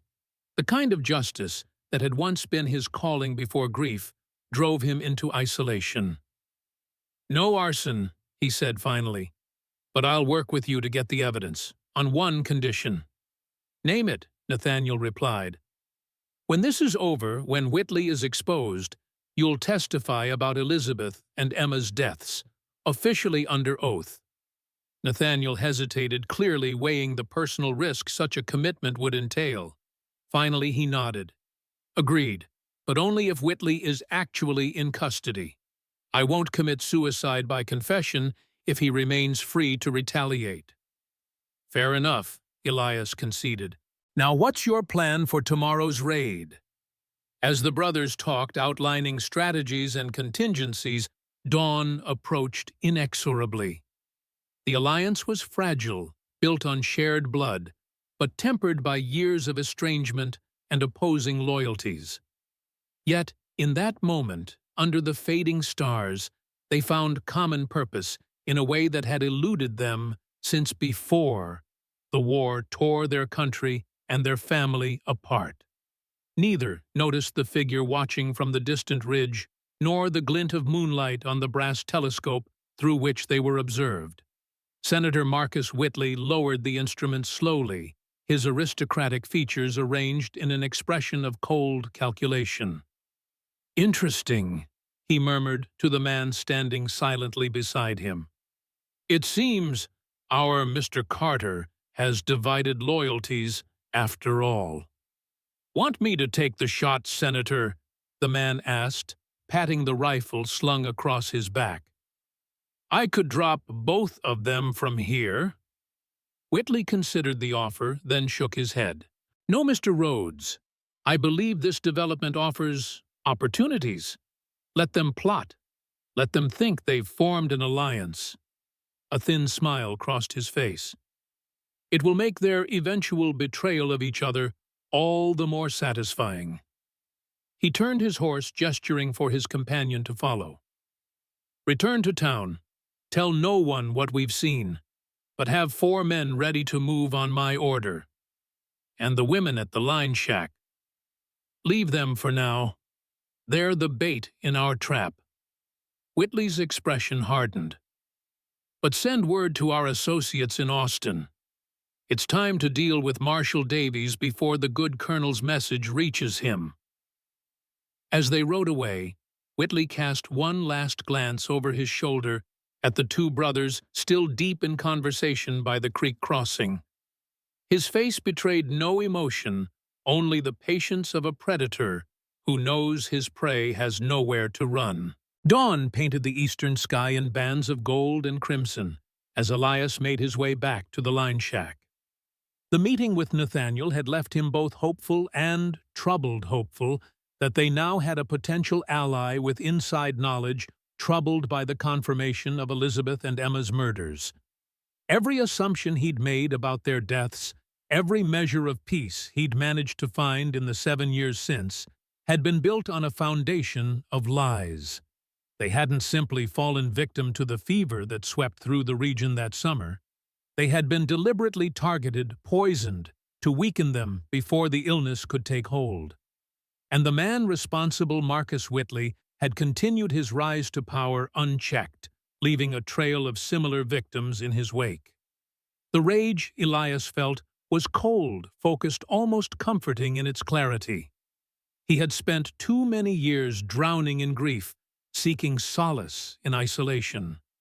Now he had purpose again. Not just protecting Abigail and Clara, but bringing Whitley to justice for all his crimes, including the murders of Elizabeth and Emma. As the line shack came into view, Elias slowed Thunder to a walk, scanning the surrounding hills for any sign of threat. Finding none, he approached cautiously, giving the agreed-upon signal 3 short whistles in the pattern of a meadowlark's call. After a moment, the door opened, and Abigail appeared, rifle in hand. The relief on her face when she saw him was quickly masked by concern. "You look terrible," she said, as he dismounted stiffly, his body protesting the long night without rest. "I've looked worse," he replied, leading Thunder to the lean-to where the other horses were tethered.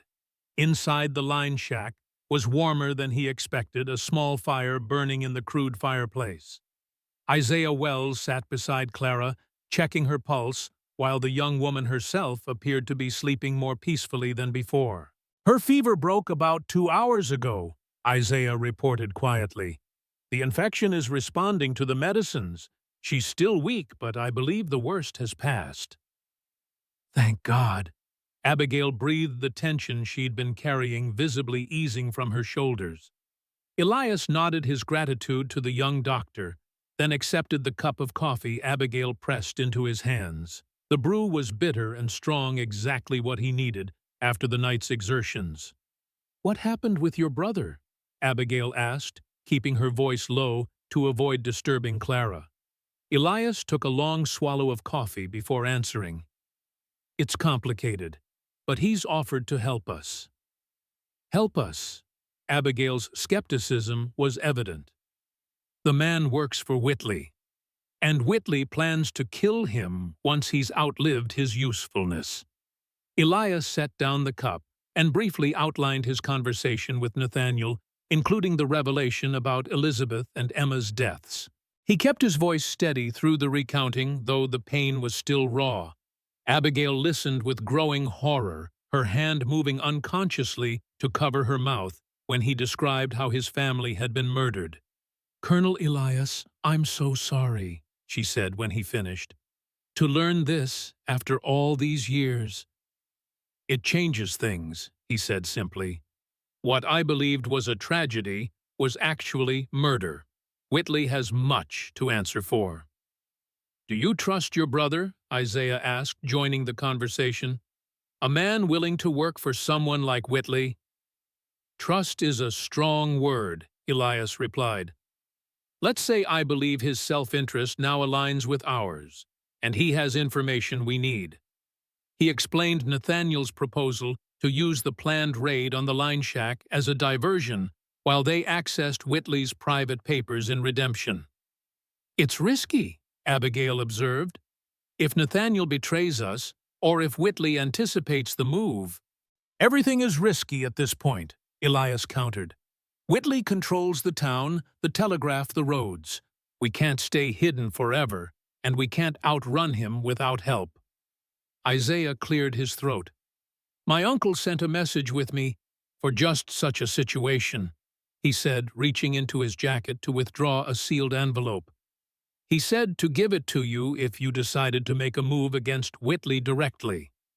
Curious Elias opened the envelope.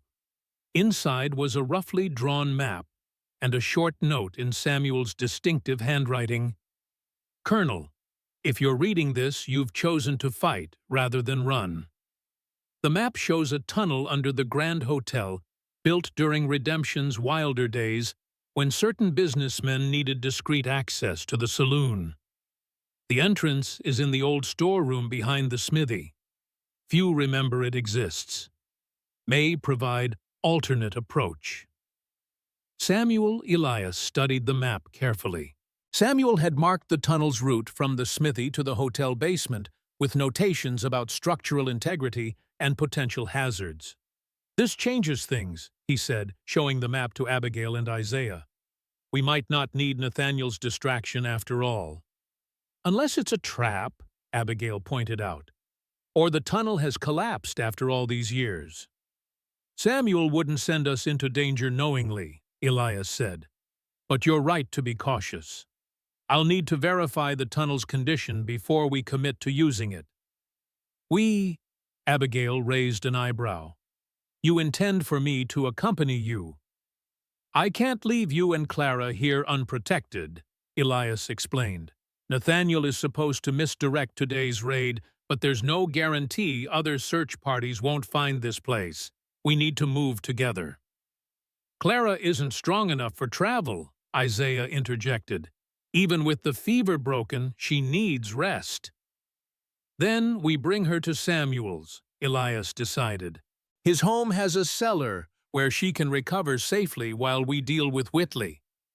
"And what exactly is the plan for dealing with Whitley?" Abigail asked. Elias's expression hardened. "We get the evidence from his room. Then we use Samuel's connections to get a message to Marshal Davies, bypassing the controlled telegraph office. Once Davies has the evidence, he can arrest Whitley properly."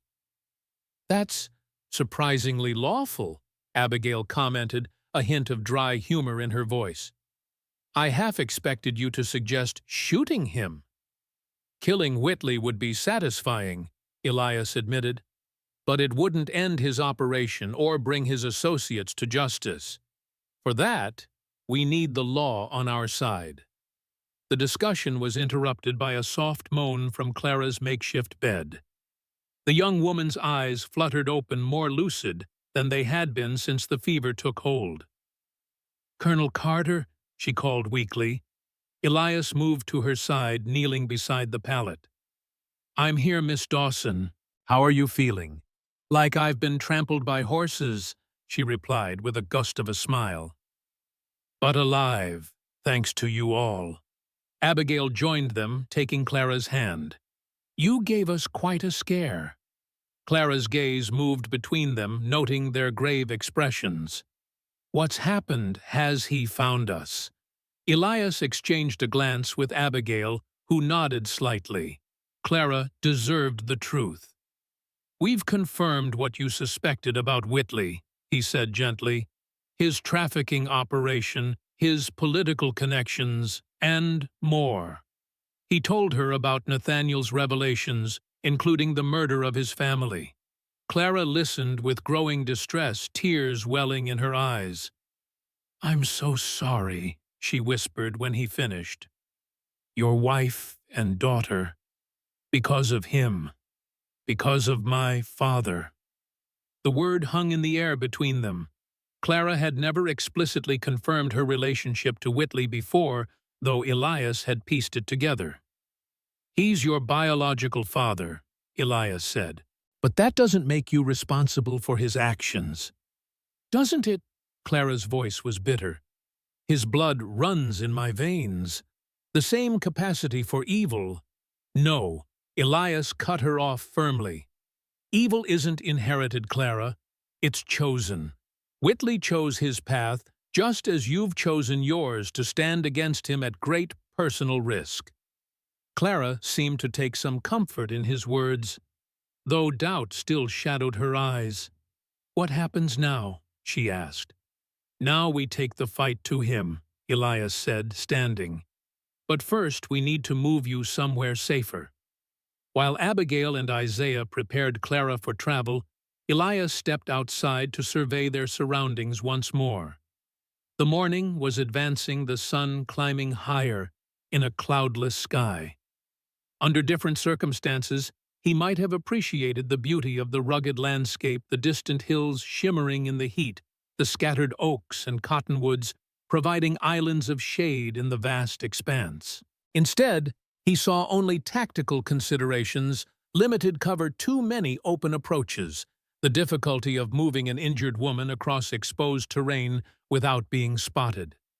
He was calculating their best route when a flicker of movement caught his eye, a momentary flash of light from a distant ridge there, and gone so quickly he might have imagined it. But Elias's instincts, honed by years of warfare, told him otherwise. Sunlight reflecting off glass, a spyglass or rifle scope. They were being watched. Elias retreated into the shack, casually giving no outward sign of alarm. Inside he signaled for silence, then whispered his suspicions to the others. "How long have they been there?" Abigail asked, her voice barely audible. "Unknown, but if they wanted to attack directly, they would have already. They're watching, waiting." "For what?" Isaiah asked. "For us to lead them to evidence, perhaps."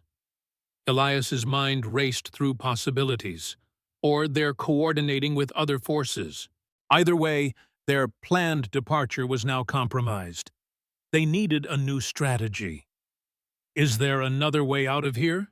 Elias asked Isaiah. "Something not visible from that ridge." The young man thought for a moment. "There's a ravine about 100 yards behind the shack. It runs east for nearly a mile before joining a larger wash.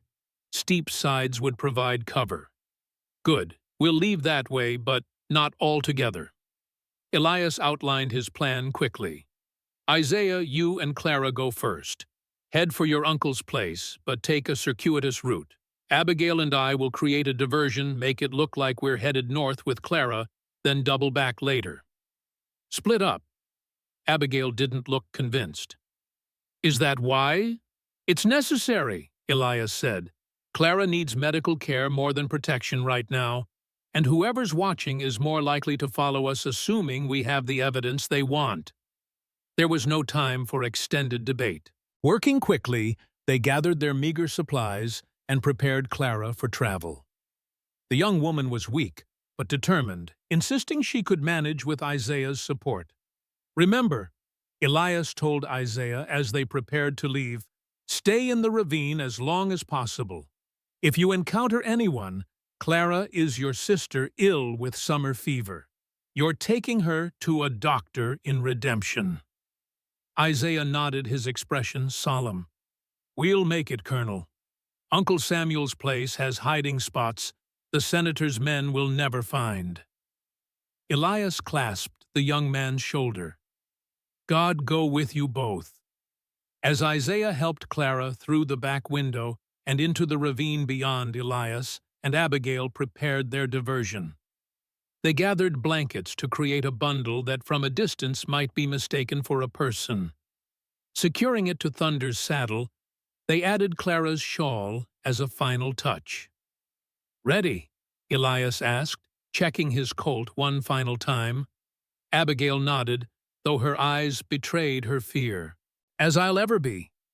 They exited the front of the shack, boldly making no attempt at concealment.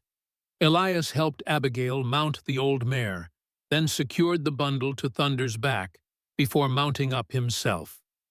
With deliberate casualness, they set off northward away from both Redemption and the distant ridge where the Watcher lurked.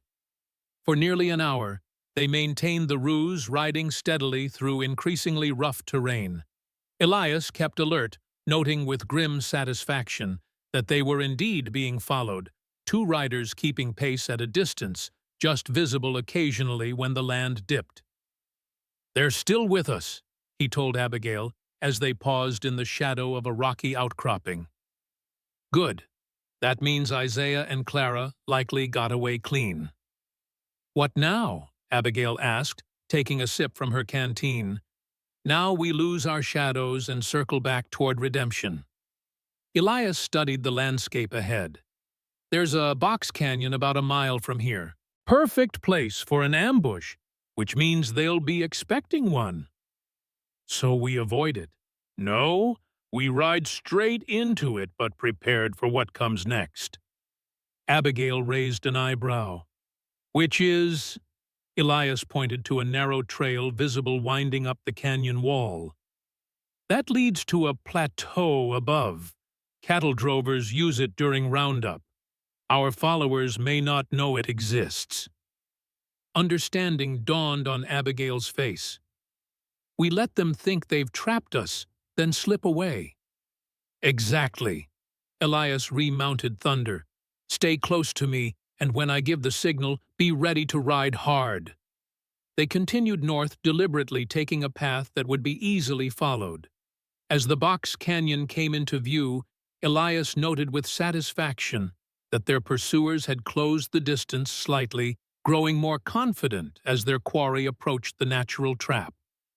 The canyon itself was impressive, sheer rock walls rising over 100 feet on three sides with only the narrow entrance they now approached. A perfect place for an ambush, as countless cattle rustlers had discovered over the years. They're moving to cut us off, Abigail murmured, glancing back. Indeed, their shadows had split up, one continuing directly behind, while the other angled to the east, attempting to reach the canyon entrance first and complete the trap. Good, Elias said. Means they're committed to their plan. They rode into the canyon at an unhurried pace, as if unaware of the danger closing in behind them. The rock walls rose steeply on either side, casting long shadows across the sandy floor. About halfway in, Elias guided them toward the western wall, where the hidden trail began. When we reach that cluster of boulders, he told Abigail quietly, be ready. We'll abandon the bundle, then make for the trail. It's steep and narrow, so follow exactly where I lead. Abigail nodded, her face set with determination. As they approached the designated point, a shout echoed from the canyon entrance behind them. That's far enough, Carter. Elias glanced back to see the two riders blocking their exit rifles raised. Both wore the dusty clothes of professional manhunters, their faces hard and weathered beneath the brims of their hats. Seems we have company, Elias observed mildly, slowing Thunder to a stop. Hand over the girl and the papers, one of the men called. Senator Whitley's offering a fair price. That's so. Elias shifted slightly, positioning himself to shield Abigail. And if we decline, then we take them anyway, the second man replied, along with your scalps. Elias appeared to consider this, using the moment to survey their position. They were within 10 yards of the hidden trail, partially concealed from their pursuers by the boulders Elias had identified earlier. Well, when you put it that way, he called back, then, abruptly, wheeled Thunder around, shouting to Abigail, "Now!" In one fluid motion, he drew his Colt and fired 2 rapid shots toward their pursuers, not aiming to hit, but forcing them to duck for cover. Simultaneously, he cut loose the bundle from Thunder's back, leaving it to fall to the canyon floor. Abigail urged her mount forward, following Elias, as he led the way to the narrow trail that snaked up the canyon wall. The path was barely visible, a natural formation enhanced by generations of cattle drovers seeking shortcuts during roundup. Behind them, confusion reigned briefly as the manhunters processed what was happening. Then, rifle fire erupted, bullets ricocheting off the rocks around them as they began their ascent. "Keep low," Elias ordered, hunching over Thunder's neck as they climbed. The trail was treacherous, barely wide enough for a horse, with a sheer drop on one side and the canyon wall on the other. Their mounts scrambled for purchase on the loose shale, sending small cascades of stone tumbling into the canyon below. More shots rang out, but their pursuers were firing uphill at moving targets partially concealed by the terrain. Still, one bullet came close enough that Elias felt its passage disturb the air near his cheek. "They're following," Abigail called, glancing back. Indeed, one of the manhunters had discovered the trail and was beginning his own ascent rifle slung across his back as he focused on the difficult climb. "We need to reach the top first," Elias said grimly. "Once on the plateau, we can outdistance them." The climb seemed endless, each twist in the trail bringing new challenges. A fallen boulder narrowing the already precarious path, a section washed out by previous rains requiring a dangerous leap. But finally, mercifully, they crested the rim and emerged onto the flat expanse of the plateau above. Without pausing to rest, Elias led them east, away from Redemption, initially to throw off any additional pursuers who might be watching before they would loop back toward town. They rode hard for nearly a mile before Elias deemed it safe to slow their pace. "We lost them?" Abigail asked, her face flushed from the exertion and danger. "For now," Elias confirmed, "but they'll keep searching. Whitley's offering too much money for them to give up easily." Abigail pushed a strand of hair from her face, her expression troubled. "What if they find Isaiah and Clara? Isaiah knows these lands. He'll keep her safe." Elias hoped his confidence was justified. "Our job now is to get to Redemption and find that evidence." They traveled for several more hours, taking a circuitous route that kept them away from main trails and settled areas. The sun climbed to its zenith, then began its slow descent westward, casting long shadows as afternoon waned. It was nearing dusk when they finally approached Redemption from the east, staying within the cover of a stand of cottonwoods that lined the creek running past the town. From this vantage point, Elias could see the main street clearly, the saloon doing brisk business, the general store closing for the evening, and the Grand Hotel standing prominently at the center of town. "Whitley's men will be watching all approaches," he told Abigail as they secured their horses in a secluded spot. "We'll wait for full dark, then make our way to Samuel's smithy. And if your brother betrayed us, if they're waiting there too, then we'll know quickly enough," Elias replied grimly. "But I don't think he did. Nathaniel may be many things, but he's never been one for subtlety or patience. If he meant to trap us, he'd have done so at the creek crossing." As darkness fell, they made their way cautiously toward town, staying to the shadows and avoiding the pools of light cast by the few street lamps. Redemption was still active, despite the hour music and raucous laughter spilled from the saloon, and occasional groups of men moved between the businesses still open for evening trade. Elias led them behind the row of buildings that made up the main street, using the alleyways and service passages familiar to anyone who had lived in the area for years. The smithy stood at the edge of town, its forge cold at this hour, the attached house showing only a single light in a back window. They approached from the rear, where a small stable housed Samuel's horse, and those waiting for the blacksmith's attention. Elias used the special knock they had arranged, 2 quick raps, a pause, then 3 more. For a long, tense moment, nothing happened. Then the door opened a crack, and Samuel's face appeared relief, evident, when he recognized his visitors. "Colonel Miss Moore," he greeted them quietly, ushering them inside. Was beginning to worry. The kitchen was warm and smelled of coffee and cornbread, a welcome change from the sparse conditions of the line shack. Clara lay on a narrow bed in the corner, pale but alert, while Isaiah sat nearby monitoring her condition. "You made it," Abigail breathed, hurrying to Clara's side. "Thanks to Isaiah," Clara said weakly. "He got us here just before a search party passed nearby." Samuel closed and locked the door behind them, then drew the curtains tightly. "Town's crawling with Whitley's men," he reported. "Senators offering $2,000 now for information leading to your capture, dead or alive." "The price keeps rising," Elias observed dryly, accepting the cup of coffee Samuel offered. "That tunnel you mentioned, is it still passable?" "Checked it myself this afternoon. Tight in places where the supports have weakened, but passable." Samuel rolled out the crude map on his kitchen table. "Leads directly to the hotel basement. From there, service stairs will take you up to the guest floors." "Whitley's in room 12, Isaiah added. "Second floor east side. Window overlooks the main street."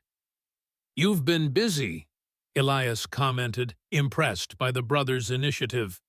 "Seemed prudent to gather information while waiting," Samuel replied with a slight smile. "Isaiah's been playing the role of curious medical student asking questions all over town. No one suspects a Negro boy of being connected to you." Isaiah nodded. "The senator has 4 men guarding the hotel, 2 in the lobby, 2 patrolling the halls. They change shifts at midnight." "What about Sheriff Jenkins?" Elias asked. "Where does he stand in all this?" "Walking a fine line," Samuel said. "Pretending to cooperate with Whitley while quietly obstructing where he can." He started questioning the senator's story about Miss Moore being wanted for murder, asking to see the official papers from Virginia. That was encouraging. If Jenkins was developing doubts about Whitley's claims, he might be a potential ally when the moment came to act. "And Nathaniel?" Elias asked. Samuel's expression darkened slightly. "Your brother's been leading search parties all day, making quite a show of his determination to find you. But he's consistently led them away from where you actually were." "Could be coincidence. Or strategy," Elias finished. "He's playing a complicated game." They gathered around the table to plan their next move. The tunnel would allow them access to the hotel unseen, but retrieving the evidence from Whitley's room would require precise timing and no small amount of luck. "The senator dines at 8 each evening," Isaiah reported. "Takes at least an hour, sometimes longer if he's entertaining guests. Tonight he's meeting with several local businessmen in the hotel restaurant." "That's our window," Elias decided. "I'll go through the tunnel while Whitley's at dinner, find the evidence, and return the same way." "I'm coming with you," Abigail said firmly. Elias shook his head. "Too dangerous. I need you to stay here with Clara." "With respect, Colonel, I've been involved in this from the beginning. I know exactly what we're looking for, the ledgers, the correspondence, the client list. I'll recognize the evidence more quickly than you will." Her gaze was steady, her resolve evident. "And 2 sets of eyes," are better than one." Samuel cleared his throat. "She's right, Colonel, and time will be short. If the senator follows his usual pattern, you'll have perhaps 30 minutes at most." Elias wanted to argue further, to insist that Abigail remain safely hidden, but he recognized the logic of her position. This wasn't about protection anymore. It was about successfully completing a mission. And for that, her knowledge was indeed invaluable. "Very well," he conceded, "but you follow my lead, and if I say run, you run. No arguments." "Agreed," Abigail replied, a hint of triumph in her voice. As they prepared for the infiltration gathering tools and planning their route, Clara watched from her sickbed with growing distress. "This is all because of me," she said softly when Abigail came to check on her. "I should never have involved you. Any of you." "Don't say that," Abigail replied, taking the younger woman's hand. "You discovered a terrible injustice and had the courage to expose it. Whatever happens now, remember that." Clara's eyes filled with tears. "But at what cost the Colonel's family your safety, Isaiah and Samuel's risk? All because I couldn't leave well enough alone." "Some evils cannot be left unchallenged," Elias said, approaching the bed. "Whitley's crimes would have continued, claiming more victims, destroying more lives. You chose to stand against that at great personal risk. There's no higher courage." His words seemed to provide some comfort, though doubt still shadowed Clara's expression. "Be careful," she urged them. "He's more dangerous than you know." "We'll be back before you know it," Abigail assured her, squeezing her hand before rising. The plan was set. At precisely 8:30, when Whitley would be deep into his dinner engagement, Elias and Abigail would enter the tunnel from the storeroom behind Samuel's smithy. If all went well, they would retrieve the evidence and return the same way, hopefully, before Whitley left the restaurant. Samuel provided them with dark clothing to replace their dust-covered trail wear. For Elias, a simple black shirt and trousers that might pass for a hotel employee's attire if glimpsed briefly. For Abigail, a plain, dark dress borrowed from a neighbor, similarly inconspicuous. "What happens after we get the evidence?" Abigail asked as they changed. "Whitley won't simply surrender when confronted. Samuel has a contact in the next county, a telegraph operator not controlled by Whitley," Elias explained. "Once we have the evidence, we'll send a message to Marshal Davies in Austin, bypassing the local office entirely. Davies can bring federal authorities men not susceptible to Whitley's influence or bribes. And until then, we stay hidden. The evidence is our only protection." As 8 o'clock approached, tension mounted in the small house. Samuel checked and rechecked the tunnel entrance, ensuring it was clear, and providing lanterns that could be shuttered to avoid detection.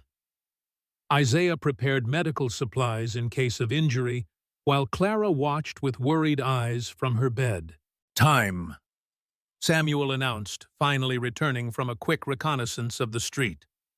"The senator just entered the hotel dining room with 3 local ranchers. Your window is open." Elias nodded, securing his Colt in its holster and adding a knife in his boot as backup. Abigail wore a determined expression, her earlier fear apparently mastered by the urgency of their mission. "If we're not back in 2 hours," Elias told Samuel, "assume we've been captured. Get Clara and Isaiah out of town, head for the Mexican border." "We'll be waiting," Samuel replied, clasping Elias's hand firmly. "God go with you both." The storeroom behind the smithy was cluttered with iron stock, old tools, and miscellaneous equipment accumulated over years of business. Samuel led them to the far corner where he moved aside several heavy barrels to reveal a trapdoor set into the earthen floor. "Hasn't been used in years," he warned, as he lifted it, revealing a dark opening and narrow wooden steps descending into the gloom. Watch for weak spots. Elias went first, lantern held low, testing each step before committing his weight. The stairs creaked ominously, but held. Abigail followed close behind her, breathing, quick but controlled. The tunnel itself was roughly 5 feet high, forcing Elias to stoop as they proceeded.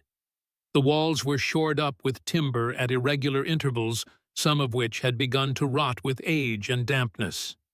The air was stale, heavy with the sense of earth and decay. "How old is this?" Abigail whispered, her voice unnaturally loud in the confined space.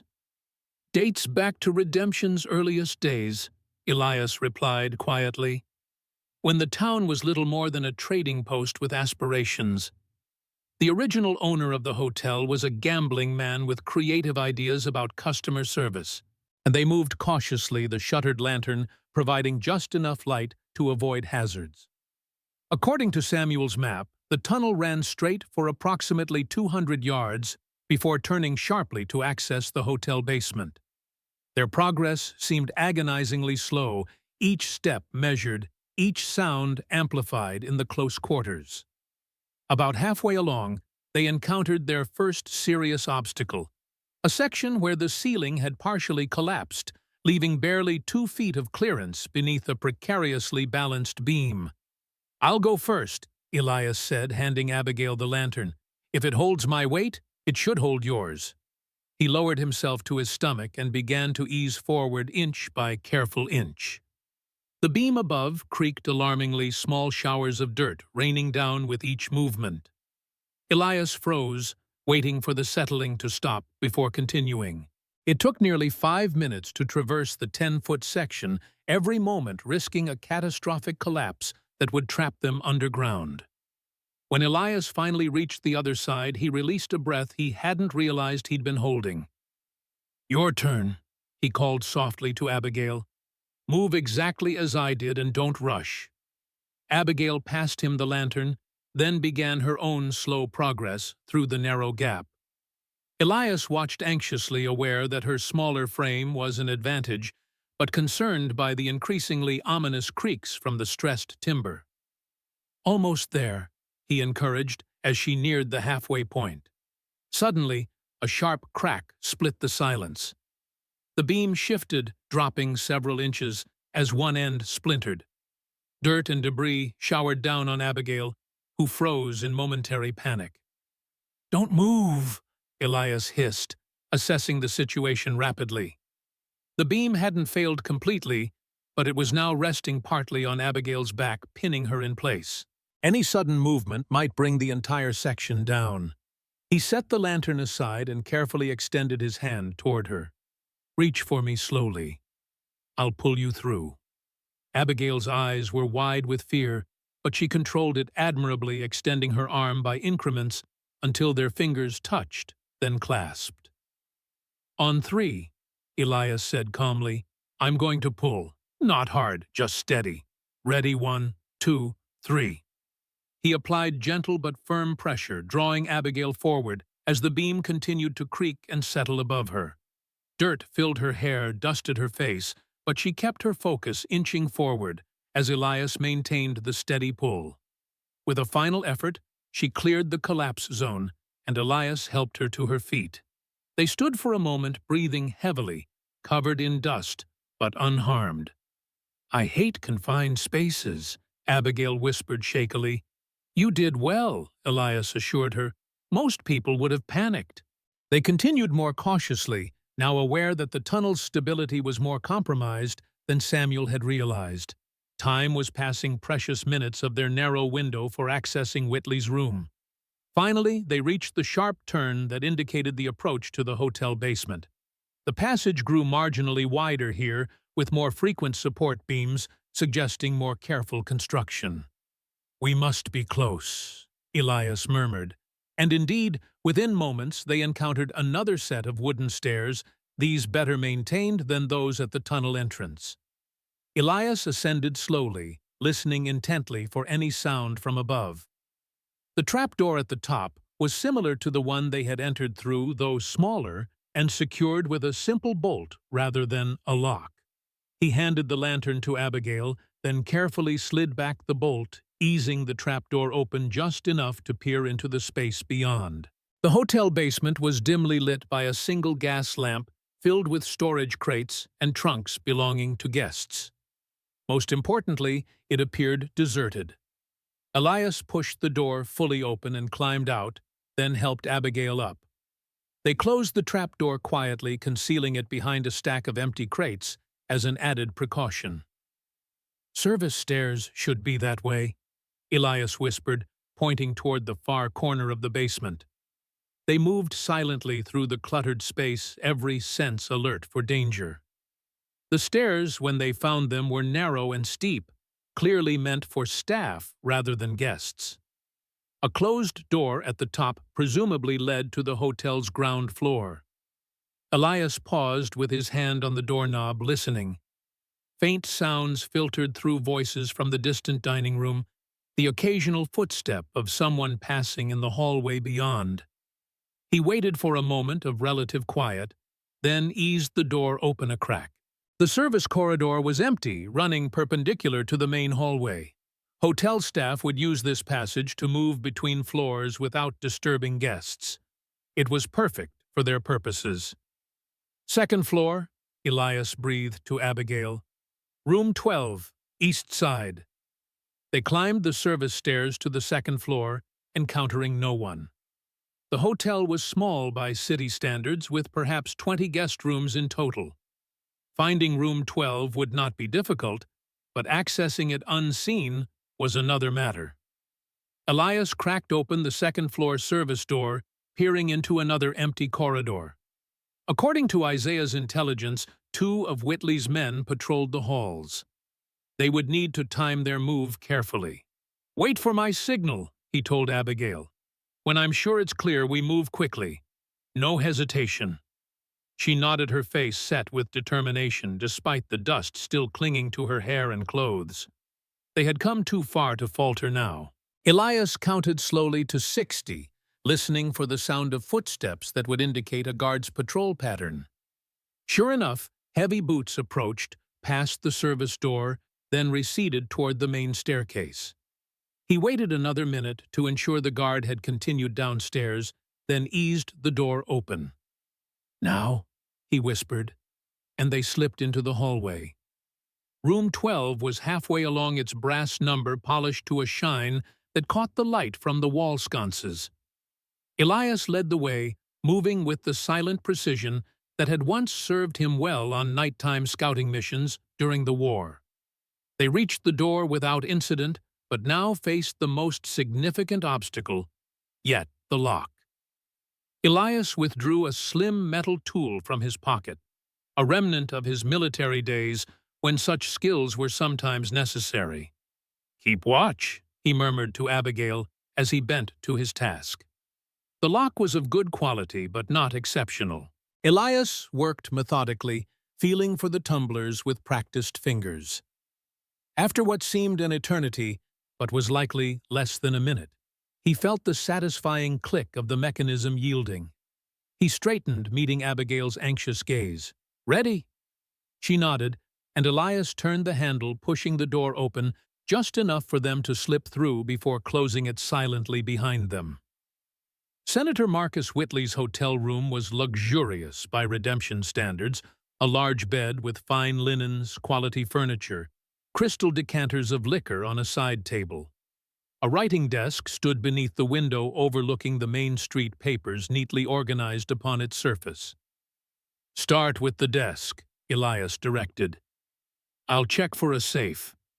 They worked quickly, aware that each passing minute increased the risk of discovery. Abigail rifled through the papers on the desk while Elias searched for hidden compartments or concealed strongboxes. "Nothing here but correspondence about campaign matters," Abigail reported after a moment. "Nothing incriminating." "A man like Whitley wouldn't leave evidence in plain sight," Elias replied, running his hands along the walls, feeling for irregularities. "There must be a safe or secure container." He checked behind the paintings beneath the rug inside the wardrobe. Finally, behind a false panel in the base of the wardrobe, He found what they sought, a small iron safe with a combination lock. "Here," he called softly to Abigail. "But it's locked." She joined him, examining the safe with a frown. "Can you open it, like you did the door?" "Combination locks are different," Elias admitted. "I'd need more time and tools than we have." Frustration washed over him. They had come so far, risked so much, only to be thwarted by a simple mechanical device. The evidence they needed was inches away, yet completely inaccessible. "Wait," Abigail said suddenly. Men like Whitley, powerful men used to controlling everything, they often have patterns, habits. She scanned the room, thinking aloud. He'd choose a combination he wouldn't forget, something significant to him personally. A birth date, perhaps, Elias suggested. No too obvious. Abigail's brow furrowed in concentration. Something that matters to him, that represents his power. Her eyes widened. "The eagle ring, the signet of your regiment. When was the 7th Cavalry formed?" "July 28, 1866. Elias replied automatically. The date burned into his memory. "You think? Try it," Abigail urged, 7 to 28, 66. Skeptical but lacking alternatives, Elias turned the dial, carefully aligning each number in sequence. When he pulled the handle afterward, he was astonished to feel the mechanism release. "It worked," he breathed, swinging the door open. Inside lay several items: a leather-bound ledger, a packet of letters tied with string, and a small black book with no external markings. Abigail reached past him, retrieving each item with trembling hands. "This is it," she confirmed quickly, scanning the ledger. "Names, dates, amounts paid. And here," she indicated the black book, "client information. Everything we need." "Take it all," Elias directed, producing a small canvas bag from inside his shirt. They were transferring the items when a sound froze them, both footsteps approaching in the hallway outside, heavy and purposeful. Then voices, one of which Elias recognized immediately as Whitley's. "Dinner ended early," he hissed, closing the safe and replacing the false panel. "We need to go. Now." But it was too late. The footsteps had stopped outside the door, and a key was turning in the lock. There was no time for subtlety. As the door began to open, Elias grabbed Abigail's arm and pulled her toward the window, the only possible escape route. The canvas bag with their precious evidence was clutched tightly in her free hand. "Behind me," he whispered, drawing his Colt. The door swung open to reveal Senator Marcus Whitley, resplendent in an expensive black suit, his silver hair perfectly groomed. Behind him stood one of his guards, a hard-faced man with a revolver holstered at his hip. Both froze momentarily at the sight of the intruders. Recognition dawned in Whitley's cold gray eyes. "Colonel Carter," he said, his voice betraying only mild surprise, as if finding an armed man in his hotel room was a minor inconvenience rather than a crisis. "I see you've brought Miss Moore. How convenient." "Step aside, Marcus," Elias ordered, his Colt trained steadily on the senator's chest. "We're leaving." "I think not." Whitley's gaze shifted to the canvas bag in Abigail's hand, his expression hardening. "You have something that belongs to me." The guard moved to draw his weapon, but Whitley raised a hand, stopping him. "Patience, Mr. Rhodes. The colonel won't shoot. Not in cold blood. It's not in his nature." His thin lips curved in a smile that held no warmth. "Isn't that right, Elias? You always were reluctant to do what was necessary." "I wouldn't test that theory," Elias replied, his voice dangerously calm. "Not after what you did to Elizabeth and Emma." A flicker of surprise crossed Whitley's face, quickly masked. "Ah, So, Nathaniel told you. I wondered if he would. He sighed theatrically. A regrettable necessity, I assure you. Elizabeth was becoming problematic, asking too many questions about one of my business associates. And as for your daughter, well, collateral damage is an unfortunate reality in our line of work, as you well know. And the casual dismissal of his family's murders sent a surge of cold rage through Elias. His finger tightened almost imperceptibly on the trigger, the temptation to end Whitley's life nearly overwhelming. Abigail sensed his struggle. "Elias," she said softly, "this isn't the way." Her voice anchored him, pulling him back from the brink. She was right. Killing Whitley would be satisfying, but it wouldn't bring justice. Not true justice that would dismantle his entire operation and free his victims. "We have what we came for," Elias told Whitley, his Colt unwavering. "Step aside, or I swear to God I will put a bullet in you." Whitley's eyes narrowed, measuring the threat. Whatever he saw in Elias's expression must have convinced him, for he slowly stepped back, pulling his guard with him to clear a path to the door. "This changes nothing," the senator said as they edged past. "You're still a wanted man, Colonel, and Miss Moore a murderess. The evidence of two fugitives won't stand in any court." "We'll take our chances," Elias replied, backing toward the door with Abigail behind him. They were almost clear when Whitley made his move, not reaching for a weapon, as Elias had anticipated, but lunging suddenly for Abigail, his hands grasping for the canvas bag. She cried out, struggling to maintain her grip on their precious cargo. Elias reacted instantly, bringing the butt of his Colt down hard on Whitley's outstretched arm. The senator howled in pain, recoiling. At the same moment, the guard Rhodes drew his weapon. What happened next unfolded in heartbeats.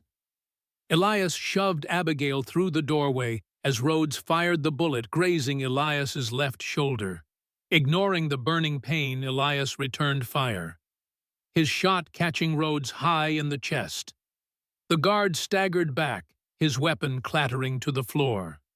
"Run!" Elias shouted to Abigail, firing once more into the room, not aiming to hit, but to keep Whitley pinned down before slamming the door and following her down the hallway.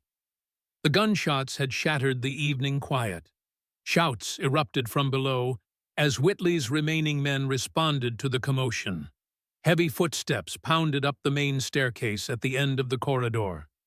"Service stairs," Elias directed, guiding Abigail with a hand at her back. "Quickly!" They reached the service door just as two armed men appeared at the top of the main stairs. Bullets splintered the woodwork around them as Elias shoved Abigail through, following close behind. "They have my ledgers," Whitley's voice carried clearly, filled with cold fury. $5,000 to the man who stops them." The service stairs echoed with their rapid footfalls as they descended, the sounds of pursuit growing behind them. Elias's shoulder throbbed, warm blood soaking his shirt, but he pushed the pain aside, focusing on escape. "The tunnel," Abigail gasped as they reached the ground floor. "Too risky. They'll expect it," Elias replied, leading her not toward the basement, but through a side door into the hotel kitchen. Out the back into the alley.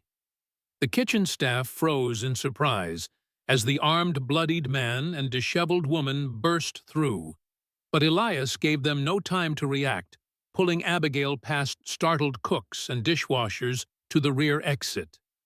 The night air hit them like a bomb after the close heat of the kitchen. The alley behind the hotel was narrow and dark, lined with barrels and crates awaiting delivery. Elias paused, orienting himself, then pointed west. "This way toward the livery. If we can reach horses." A shot rang out, the bullet striking a barrel near Elias's head, showering them with splinters. At the mouth of the alley stood another of Whitley's men, revolver raised for a second shot. "Down!" Elias pushed Abigail behind a stack of crates, returning fire as they crouched for cover. His shot went wide, but forced their attacker to seek his own shelter. "We're pinned," Abigail realized, clutching the canvas bag to her chest. Elias quickly assessed their situation. More of Whitley's men would be arriving momentarily. The tunnel entrance was now cut off, as was their planned escape route back to Samuel's smithy. They were trapped in the alley with limited ammunition and nowhere to run. "Give me the bag," he said, suddenly an idea forming. Abigail handed it over, and Elias quickly emptied its contents, distributing the ledger letters and black book between them. The ledger and letters went inside Abigail's dress, tucked into the special pocket Samuel's neighbor had sewn for valuables. The black book Elias secured inside his shirt. "If we're separated," he explained, "neither of us has everything. Increases the chances some evidence reaches Marshal Davies." Understanding dawned in Abigail's eyes. "You're creating a diversion." "I'll draw their fire," Elias confirmed, handing her his spare ammunition. "When they focus on me, you slip out the other end of the alley. Make for the church at the edge of town. Sheriff Jenkins lives in the house beside it. He's our best chance now." "I won't leave you," Abigail protested. "Yes, you will," Elias said firmly. "The evidence is what matters. It's bigger than both of us." Before she could argue further, another shot struck near them, followed by shouted instructions as more of Whitley's men arrived. They were running out of time. "Go when I start firing," Elias instructed. "Stay low and don't look back." He didn't wait for her agreement, knowing she would do what was necessary when the moment came. Rising slightly from their cover, he aimed carefully at a stack of empty bottles beside one of Whitley's men, sending glass exploding in all directions. As the men ducked for cover, Elias fired again, then again, creating the impression of a determined stand. From the corner of his eye, he saw Abigail slipping away, keeping to the shadows, as she moved toward the far end of the alley. Good girl, he thought, with a surge of pride. Smart and brave to the end. Elias continued his covering fire until she disappeared from view, then prepared for his own attempt to escape. His ammunition was limited, 3 shots remaining in the Colt, with no time to reload. He would need to make them count.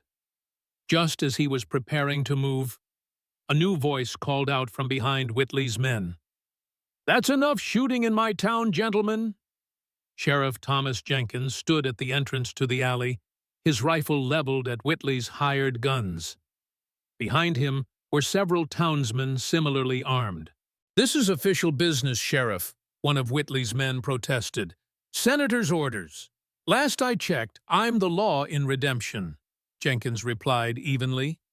"And I don't recall deputizing any of you to shoot up my town." His gaze found Elias in the shadows. "Colonel Carter, throw out your weapon and come out with your hands visible." It was a gamble, but Elias was out of options.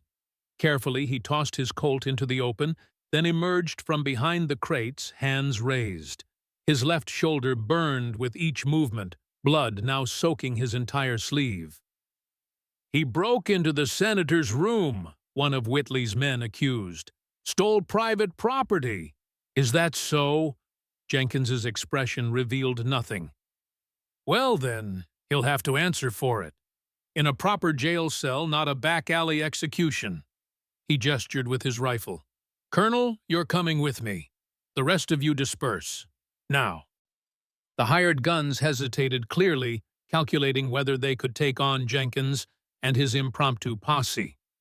After a tense moment, they backed down, though their expressions promised this wasn't over.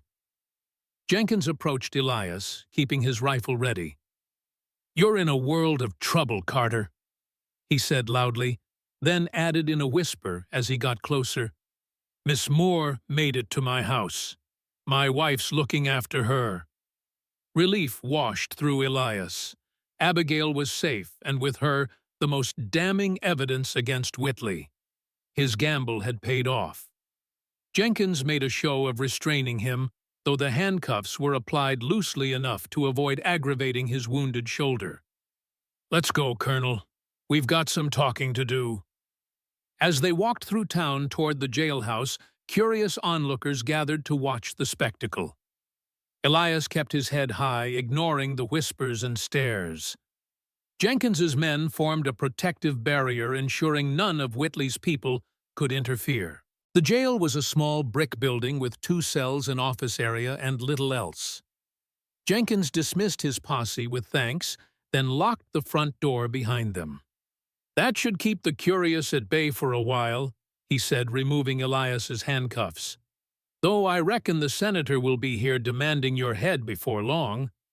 "Probably," Elias agreed, wincing as he eased himself onto a chair. "Where's Abigail?" "Safe at my house, as I said. My wife was a nurse during the war. She's tending to your friend now." Jenkins fetched a first aid kit from a cabinet. "Speaking of tending, let me look at that shoulder." While the sheriff cleaned and bandaged his wound, a deep graze rather than a penetrating injury, Elias explained everything: Whitley's trafficking operation, the evidence they'd obtained, Elizabeth and Emma's murders, and Nathaniel's revelations. Jenkins listened without interruption, his weathered face growing grimmer with each detail. When Elias finished, the sheriff sat back, digesting the information. "I knew Whitley was corrupt," he said finally. "Most politicians are to some degree, but this—" he shook his head. "This is beyond corruption. It's pure evil."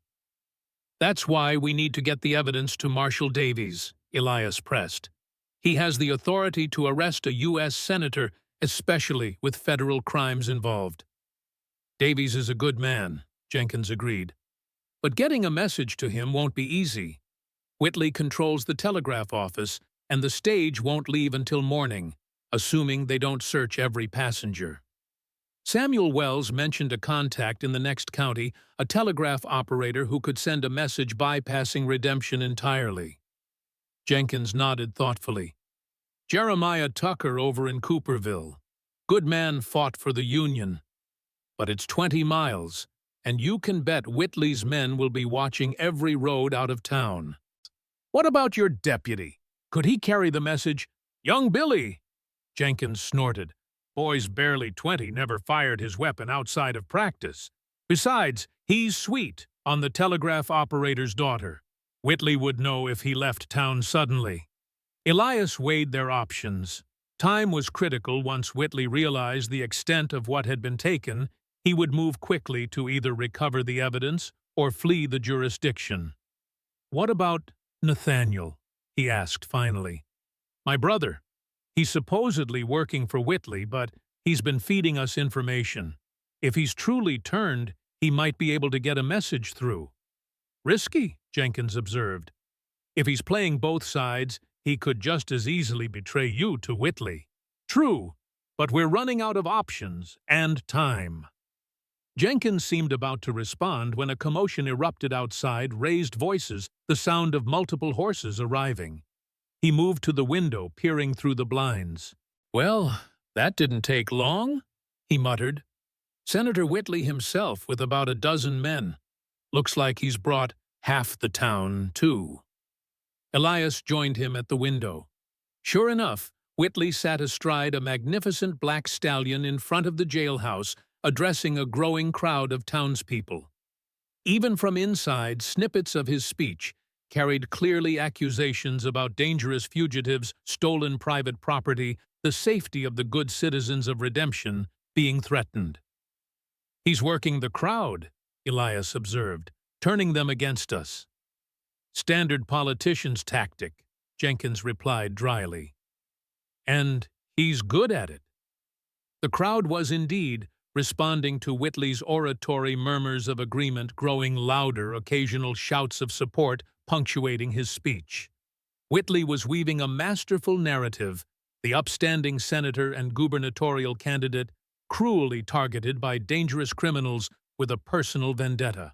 "They'll be calling for my resignation next," Jenkins predicted grimly, "followed by a lynch mob for you." A loud knock at the jailhouse door confirmed his assessment. "Sheriff Jenkins," a voice called. "The senator requests a word." Jenkins sighed, checking that his revolver was secure in its holster. "Showtime, Colonel. Best if you're actually in a cell when I open that door. For appearance's sake." Elias nodded, moving to the nearest cell. The strategic value of appearing to be a legitimate prisoner was obvious. Jenkins locked the cell door, pocketing the key, then squared his shoulders and went to face the crowd. The moment the sheriff opened the door, Whitley pushed his way inside, followed by 3 of his men. The senator had composed himself since the hotel confrontation, his suit immaculate once more, his arm showing no sign of the injury Elias had inflicted. Only the cold rage in his eyes betrayed his true emotions. "Sheriff," he began without preamble, "I demand the immediate transfer of this prisoner to my custody. He has stolen private documents vital to my campaign and my business interests." Jenkins stood his ground, thumbs hooked in his belt near his revolver. "Afraid I can't do that, Senator. Colonel Carter is in my custody charged with breaking and entering. He'll face a proper trial in due course." "This is unacceptable," Whitley hissed, dropping the public facade now that they were relatively private. "You have no idea what you're involving yourself in, Jenkins. I have connections that could crush this backwater town, and you with it." "Perhaps," Jenkins allowed, "but right now I'm the law in redemption, and the law says prisoners stay in jail until trial." His hand moved closer to his weapon. "Unless you're planning to overthrow the law itself, Senator." The standoff stretched, tension crackling between them. Finally, Whitley took a step back, his expression calculating. "Very well, Sheriff. Have it your way for now." He glanced at Elias, his gaze venomous. "But know this, I have men watching every road, every trail out of redemption. The evidence you stole will never reach Austin. And by morning, I'll have a signed order from the territorial governor for your transfer to state custody." With that, he turned and swept out, his men following. Jenkins closed the door behind them, exhaling slowly. "He's not bluffing about those men watching the roads," he said, "or about the governor. Whitley has him in his pocket." Elias considered their rapidly narrowing options. "What about the old cattle trails? The ones that haven't been used since the railroad came through?" "Possibly," Jenkins conceded. "But you'd need a guide who knows them well. Most are overgrown, dangerous in the dark." Before they could discuss further, a soft knock came at the back door of the jailhouse, a sequence of taps that made Jenkins reach for his gun. "That's not one of my men," he murmured, approaching cautiously. "Wait," Elias said, recognizing the pattern. "That's Samuel's signal." Jenkins unholstered his weapon anyway, standing to the side of the door before carefully opening it. Samuel Wells stood there, his massive frame filling the doorway, with Isaiah just behind him. "Evening, Sheriff," Samuel greeted him quietly. "Mind if we come in?" Jenkins ushered them inside, locking the door again. "You picked a hell of a time for a social call, Wells." "Not social," Samuel replied, his deep voice serious. "We have news and a plan." Jenkins unlocked Elias's cell, allowing him to join the discussion around the small desk that served as the sheriff's workspace. Isaiah produced a folded paper from inside his coat, a roughly drawn map of the area surrounding Redemption. "Whitley's men have established checkpoints on all main roads," Samuel explained, indicating positions on the map. "And they're patrolling the minor trails in groups of 2 and 3. But," his finger traced a thin line representing a waterway, "they've left the old riverbed mostly unwatched." The Dry Fork had once been a substantial river flowing past Redemption, but years of drought and upstream diversions had reduced it to little more than a creek in most places, with stretches completely dry during summer months. Its winding course was difficult to follow and rarely used as a travel route. "It's rough going," Jenkins observed. "Lots of exposed rock, steep banks in places." "Yes," Isaiah agreed, "but it connects eventually to Cooperville, where the telegraph operator you need is located. A messenger could follow it all the way there, staying out of sight." "What messenger?" Elias asked. "Whitley knows all of us by sight now." Samuel smiled slightly. "Not all of us, Colonel." Understanding dawned. "Clara," Elias said. "You're suggesting we send Clara." "When she's recovered enough to ride," Isaiah confirmed. "Not comfortably, but she can manage. And she has the strongest motivation of all. Whitley is her father, and she wants justice for her mother." "It's too dangerous," Elias protested. "She's still recovering from a gunshot wound." "It was her idea," Samuel said quietly. "When she heard what happened at the hotel, she insisted, said it was her responsibility to finish what she started." Elias hesitated, torn between the strategic value of the plan and concern for Clara's safety. "What about Abigail? Is she still at your house, Sheriff?" Jenkins nodded. "My wife's keeping her hidden. Whitley's men have already searched the place once, but they didn't find her." "The evidence is split between them," Elias explained. "If Whitley captures one, he still won't have everything he needs." "All the more reason to get Clara on the move now, while Whitley's focus is here," Samuel urged. "She can take the black book from Miss Moore, leaving the ledger and letters as backup." The logic was sound, but Elias still hesitated. Clara had already endured so much because of her connection to Whitley. Asking her to risk her life again seemed cruel. "There's something else you should know," Isaiah added. His voice lowered. "Your brother is at our house, Colonel. He arrived shortly after the commotion at the hotel looking for you." "Nathaniel at your house." Elias's suspicion flared immediately. "How did he find it?" "Said he followed Miss Moore from the alley," Samuel replied, "but didn't interfere because he wanted to see where she went." "Or so he claims," Elias said darkly. "He wants to help," Samuel continued. "Offered to escort Clara along the Dry Fork to Cooperville. Says he knows a route even the locals have forgotten." The coincidence was too neat, raising Elias's instinctive caution. It could be a trap. Nathaniel leading Clara straight to Whitley. "Possible," Samuel acknowledged. "But the girl trusts him oddly enough. Says he was kind to her when she was held captive, sneaked her extra food and water when the others weren't looking." Elias rubbed his bandaged shoulder, weighing the risk against the potential reward. If Clara and Nathaniel succeeded in reaching Cooperville and sending the telegram to Marshal Davies, they could bring the full force of federal authority down on Whitley before he could escape or destroy more evidence.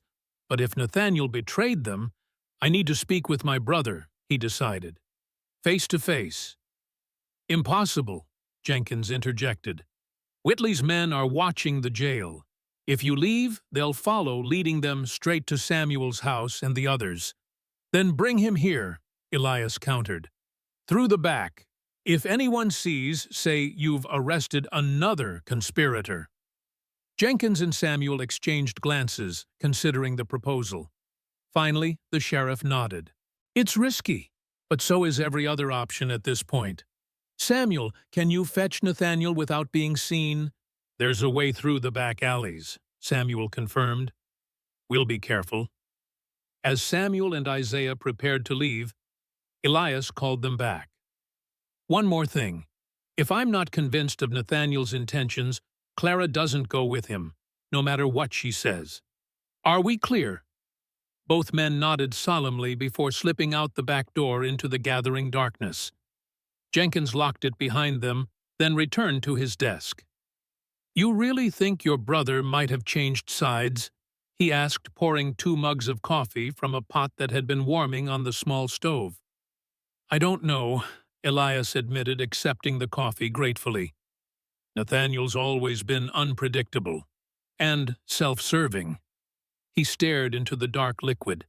But he did warn me about Whitley's plans, and about Elizabeth and Emma. Family's complicated, Jenkins observed. Even when they disappoint you, blood still calls to blood. They waited in tense silence, Elias trying to decide what he would say to his brother after their brief reunion at the creek crossing. How could he possibly determine Nathaniel's true loyalties after 15 years of estrangement? The answer came to him gradually, a memory from their childhood in Virginia.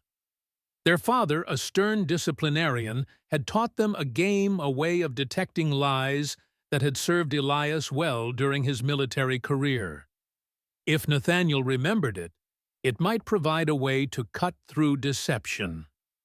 Nearly an hour passed before the soft knock came again at the back door.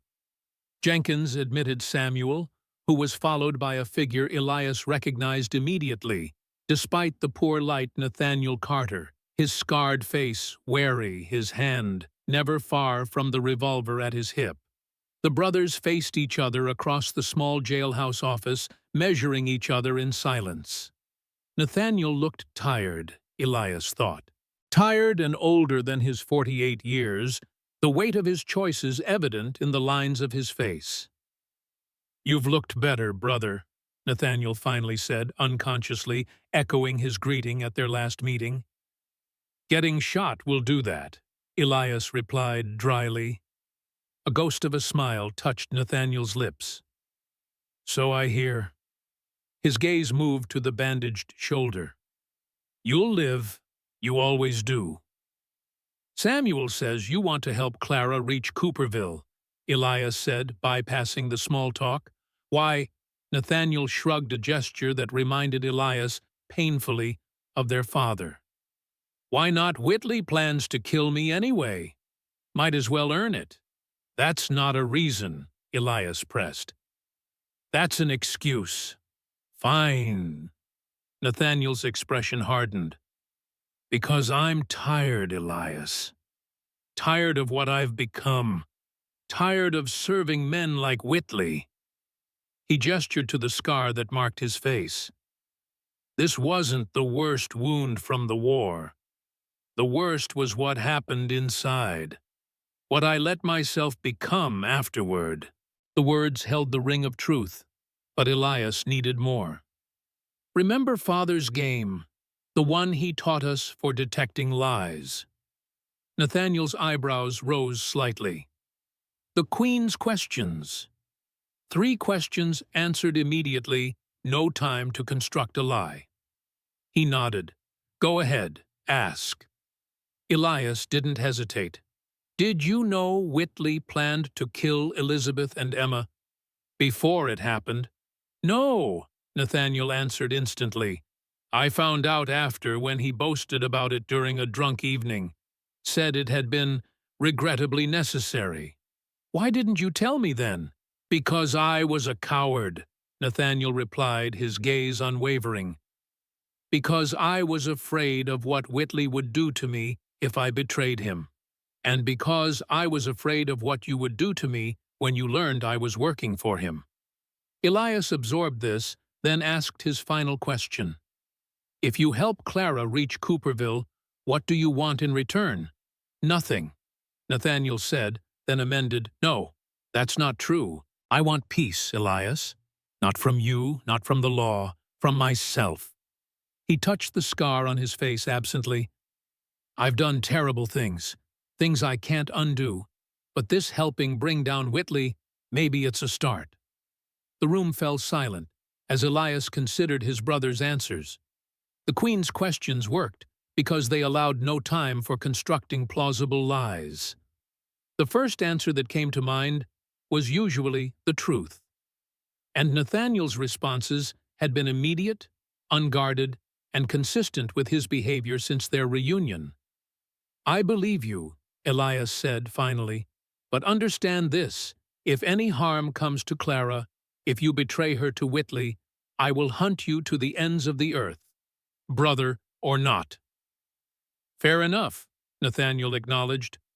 "Though if I betray her, I suspect she'd shoot me herself. Spirited girl, that one. Reminds me of her mother." "You knew her mother?" Elias asked, surprised. A shadow crossed Nathaniel's face. "Maria. She was a housemaid in Whitley's Virginia home. Beautiful, intelligent, too good for the life she was given." His expression darkened. "He used her, then discarded her when she became pregnant.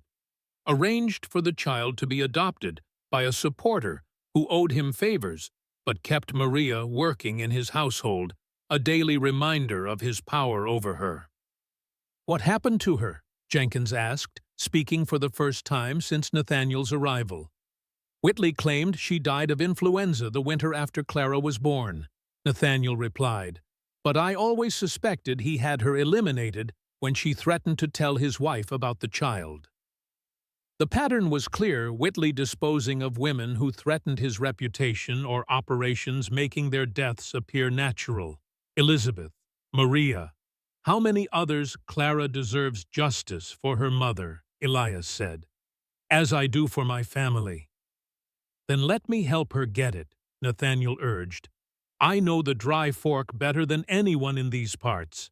Used to hunt along it before the war when we first moved to Texas. There's a path most locals have forgotten high along the eastern bank that offers cover and good visibility." Elias looked to Jenkins, who nodded slightly. "It could work. If they leave tonight, they could reach Cooperville by mid-morning tomorrow. Tucker could send the telegram immediately, and Davies might have federal marshals here by nightfall." "And what about you, Colonel Loud?" Samuel asked. "Whitley will have that transfer order by morning." "I'll handle Whitley," Jenkins said grimly. "Been wanting to put that man in his place for years." "And I'll stay right here," Elias added. "In this cell following the law to the letter. Let Whitley focus on me while Clara and Nathaniel get through." "What about Miss Moore and the other evidence?" Isaiah asked. "If Whitley gets that transfer order, Abigail will take the ledger and letters to the church," Elias decided. "Seek sanctuary with Reverend Johnson. He's a former abolitionist with no love for men like Whitley. He'll protect her and the evidence until Davies arrives." The plan was taking shape, each person with a role to play in bringing Whitley to justice. It was dangerous, all of them risking their lives and freedom, but the alternative was allowing a monster to escape punishment for his crimes. "One last thing," Nathaniel said, reaching into his coat. Everyone tensed, but he withdrew only a folded paper. "This came for you, Elias. Whitley received it this afternoon, but kept it from you." Elias took the telegram, unfolding it carefully. As he read, a slow smile spread across his face. "It's from Marshal Davies," he announced. "Dated yesterday. He received my letter and is already on his way with a federal warrant for Whitley's arrest on suspicion of human trafficking. Should arrive by noon tomorrow." The news electrified the room. If Davies was already en route, Clara and Nathaniel wouldn't need to make the dangerous journey to Cooperville. They just needed to keep Whitley in redemption until the marshal arrived. "That changes things," Jenkins said, his expression lightening for the first time that evening. "We just need to stall until noon." "Whitley will run if he suspects Davies is coming," Nathaniel warned. "He keeps a fast horse ready at all times, and he knows every trail in these parts." "Then we don't give him reason to run," Elias countered. "Jenkins keeps me locked up, apparently following procedure. Whitley believes he has the situation contained."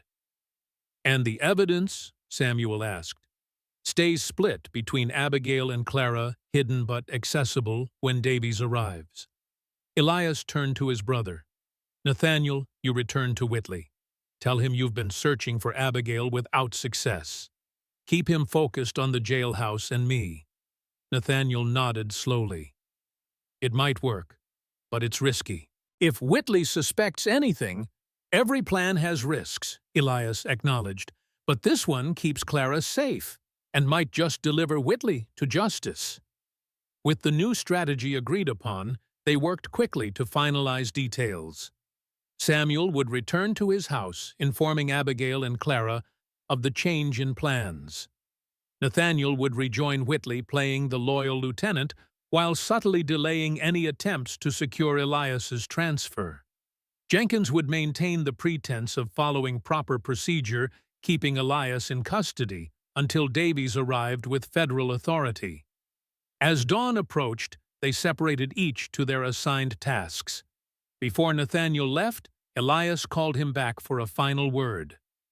"Watch yourself with Whitley," he warned. "He's already suspicious of you." Nathaniel's scarred face twisted in a grim smile. "Don't worry about me, brother. I've been dancing with the devil for years. One more day won't kill me." "See that it doesn't," Elias replied. "We have much to discuss when this is over." A look passed between them, not forgiveness, not yet, but perhaps the beginning of understanding. Nathaniel nodded once, then slipped out the back door into the pre-dawn darkness. The hours that followed were among the longest of Elias's life.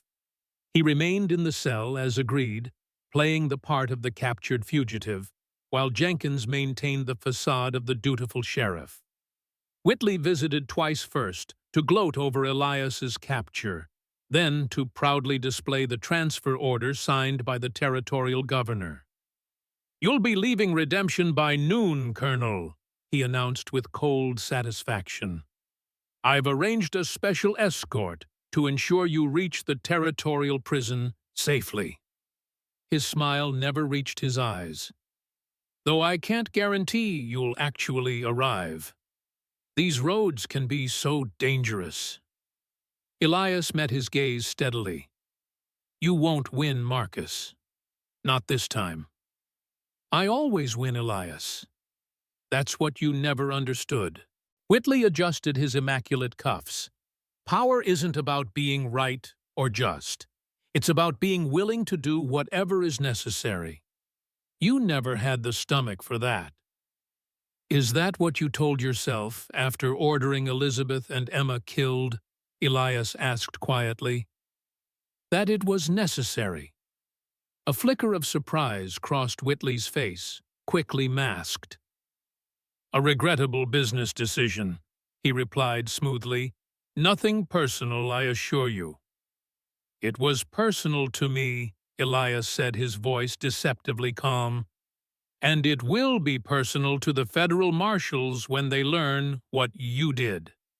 Whitley laughed, the sound empty of genuine amusement. "Federal marshals? My dear Colonel, no marshal would dare touch a United States senator on the word of a fugitive. By the time any investigation could begin, the evidence you stole will be destroyed, and you'll be long dead." He left with that final threat hanging in the air, confident in his impunity. Jenkins, who had witnessed the exchange, shook his head in disgust. "Man's so sure of himself he can't even conceive of failure," the sheriff observed. "Pride before the fall." Elias replied, though worry gnawed at him. It was nearly 11, and still no sign of Marshal Davies. Had something delayed him? Or worse, had Whitley's influence reached even to the federal marshals? As noon approached, the tension in Redemption was palpable. Whitley's men gathered outside the jailhouse, preparing to transport their prisoner. Curious townspeople formed a crowd to watch the spectacle, unaware of the true drama unfolding before them. At precisely noon, Jenkins received word that the transport wagon had arrived. The time had come to surrender Elias to Whitley's custody unless Davies appeared in the next few minutes. "Can't stall any longer, Colonel," Jenkins said regretfully, keys in hand. "If I refuse to release you now, Whitley will have grounds to remove me as sheriff." Elias nodded grimly. "Do what you must, Sheriff, but know that whatever happens, you did the right thing." Jenkins unlocked the cell, allowing Elias to step out. As he prepared to place handcuffs on his prisoner, A commotion erupted outside, shouts, the sound of multiple horses arriving at speed. They exchanged hopeful glances, moving to the window. The scene outside had transformed dramatically. A dozen riders, in the distinctive uniforms of federal marshals, had entered the town, led by a tall, broad-shouldered man whose very presence commanded authority, Marshal William Davies Elias's former comrade from before the war. Relief washed through Elias. "Right on time," he murmured. The marshals dismounted in perfect formations, creating a perimeter around the jailhouse. Davies approached Whitley, who stood watching with barely concealed alarm. Though they couldn't hear the exchange, the body language told the story. Davies presenting papers, undoubtedly the federal warrant. Whitley's indignation, his attempt to intimidate, through his senatorial status. Davies remaining unmoved, his men positioning themselves to prevent any interference. Jenkins opened the jailhouse door, allowing Davies to enter, while his deputies maintained control outside. The marshal's weathered face broke into a rare smile at the sight of his old friend. "Elias Carter," he greeted him warmly. "Still finding trouble wherever you go, I see." "The trouble found me this time, Bill," Elias replied, clasping the marshal's hand firmly. Davies nodded to Jenkins with professional respect, then got straight to business. "Your letter contained serious accusations, Elias, but not enough evidence for a federal warrant on its own." His expression hardened. "What pushed it over the edge was a telegraph we received 3 days ago from a young woman named Clara Dawson, providing specific details about Whitley's operation that corroborated your claims." Elias exchanged surprised glances with Jenkins. "Clara sent a telegraph before we even reached Samuel's house." "Apparently," Davies confirmed, "said she was a victim who had escaped, provided names, dates, locations. Enough for me to secure the warrant." He frowned slightly. "You didn't know? Clara never mentioned sending a telegraph," Elias said, amazed at the young woman's foresight and courage. "She must have done it from one of the towns they passed through while fleeing Virginia." "Smart girl," Jenkins commented. "Created a record outside Whitley's influence." "Indeed," Davies agreed. "Now I understand you have physical evidence as well." "We do," Elias confirmed. "Ledgers, correspondence, a client list, everything needed to dismantle Whitley's entire operation and implicate his associates." "Excellent. Where is it?" "Split between 2 locations for safety," Elias explained. "I'll take you to them now." Outside, Whitley was being formally arrested, his protests falling on deaf ears as Davies's deputies read him his rights. The senator's hired guns stood down, unwilling to confront federal marshals even for their employers' substantial pay. As Elias emerged from the jailhouse, a ripple passed through the crowd. From the edge of the gathering, he spotted Abigail with Samuel and Clara standing protectively beside her. Nathaniel lingered nearby, his expression unreadable, as he watched his former employer being led away in handcuffs. The crowd parted as Elias made his way toward them, Davies and Jenkins following close behind. When he reached Abigail, he fought the urge to embrace her, settling instead for a respectful nod that did nothing to hide the relief and admiration in his eyes.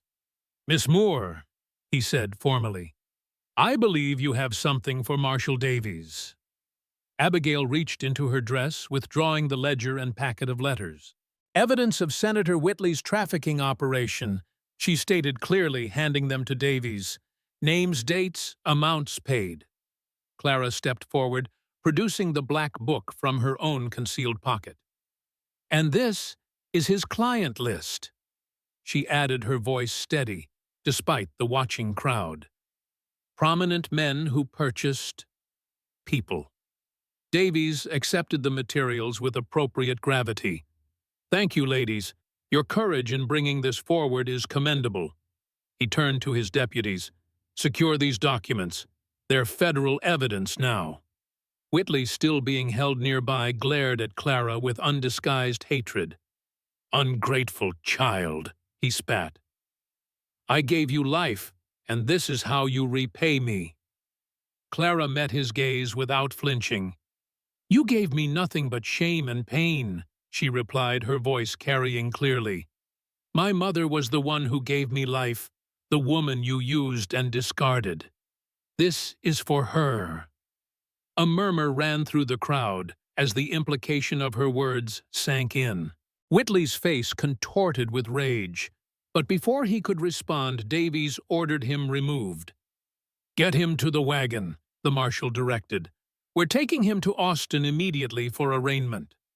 As Whitley was led away, his final venomous glance fell not on Clara or Elias, but on Nathaniel.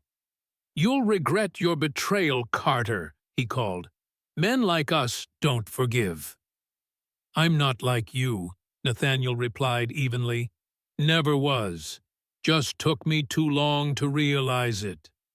The tension that had gripped Redemption for days began to dissipate as Whitley and his men were removed from the scene. Davies assigned deputies to collect statements from all involved, beginning the meticulous process of building the federal case. Elias found himself suddenly unoccupied, the driving purpose that had sustained him now fulfilled. He stood apart, watching as the various players in the drama spoke with authorities or returned to their normal lives. Abigail approached him quietly, her face showing the strain of the past days, but also a profound relief. "It's over," she said simply. "Almost," Elias replied. "There will be trials testimony. Whitley won't go down without a fight." "But he will go down," she said with certainty. "Too many victims, too much evidence. Even his connections can't save him now." Elias nodded, knowing she was right. Whitley's empire of exploitation would crumble his political aspirations, destroyed his freedom. Forfeit. Justice, long delayed, was finally at hand. "What will you do now?" he asked Abigail. She considered the question thoughtfully. "Return to teaching, I think. Not in Virginia, too many memories there. Perhaps here in Texas." Her gaze met his directly. "This land has a certain appeal that I hadn't appreciated before." The implication in her words was clear, bringing unexpected warmth to Elias's heart. At 58, he had considered that part of his life long over, yet here was this remarkable woman suggesting a future he hadn't dared to imagine. "Texas can be harsh," he said carefully, "but it has its rewards for those willing to weather the storms." "I've never been afraid of storms, Colonel Carter," she replied with a small smile. "Elias," he corrected gently. "After all we've been through, I think you can use my given name." "Elias," she repeated the name sounding right on her lips. Before they could continue this promising conversation, Clara joined them, her young face showing the maturity of one who has endured too much too soon. "Marshal Davies says they'll need my testimony in Austin," she said. "About Whitley, about what I discovered." "Are you prepared for that?" Elias asked, concerned for her well-being. Clara straightened her shoulders, a gesture reminiscent of Elizabeth that sent a pang through Elias's heart. "I started this journey to learn the truth about my father," she said. "I found a monster instead. Now I'll see it through to the end, no matter how difficult." "You won't be alone," Abigail assured her, taking her hand. "We'll be there with you every step." Nathaniel approached cautiously, keeping a respectful distance from the group. His gaze met Elias's, a question in his eyes that needed no voicing. Elias hesitated, then nodded slightly, inviting his brother to join them. "Marshal Davies wants my statement as well," Nathaniel said as he drew near, "about my role in Whitley's organization." He looked uncomfortable, but resolved. "I'll be facing charges, Elias. Lesser ones with my cooperation, but still, there will be consequences." As there should be, Elias replied not unkindly. You made your choices, Nathaniel. I did, his brother acknowledged. And now I'm making different ones. He glanced at Clara, starting with helping bring Whitley to justice. Clara studied him, then offered a small, significant gesture, extending her hand to the man who had once been her captor. Thank you for helping us at the end, she said simply. It doesn't erase what came before, but it matters. Nathaniel accepted her hand briefly, his scarred face showing a complexity of emotions.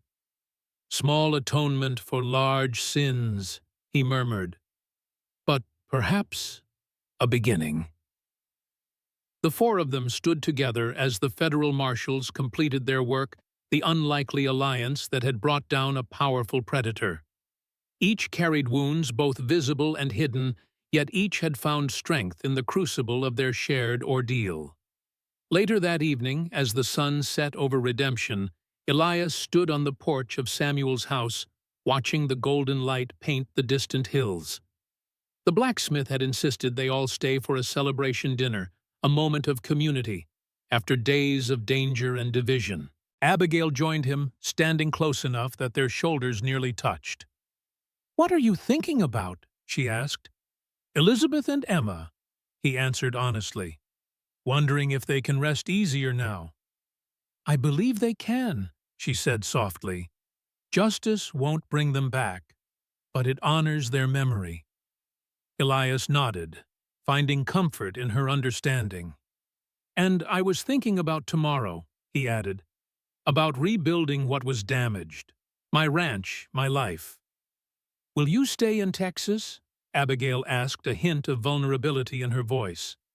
"It's home now," he replied. "Has been for 15 years. The land gets in your blood after a while." He turned to face her. "What about you?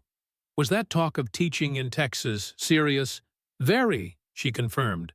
"Clara will need time to heal to find her path. I'd like to be nearby for her." She paused, gathering courage. "And there are other reasons to stay." The unspoken hung between them, full of possibility. Elias, who had faced Confederate artillery with less trepidation, found himself hesitant before this new frontier.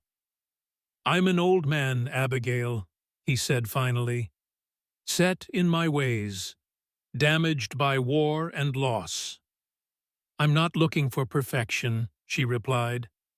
"Just a man of honor, of courage and compassion." Her hand found his weathered skin against smooth. "I've seen who you are, Elias Carter, in the worst of circumstances when it mattered most." Inside the house, laughter rose as Samuel told a story, Clara's voice joining in with surprising lightness. Even Nathaniel could be heard, his dry commentary eliciting more mirth. "It won't be easy," Elias warned, though his fingers had entwined with hers. "There will be talk. Questions." "Let them talk," Abigail said with the quiet confidence that had drawn him to her from the beginning. "We've faced worse than whispers and disapproving glances."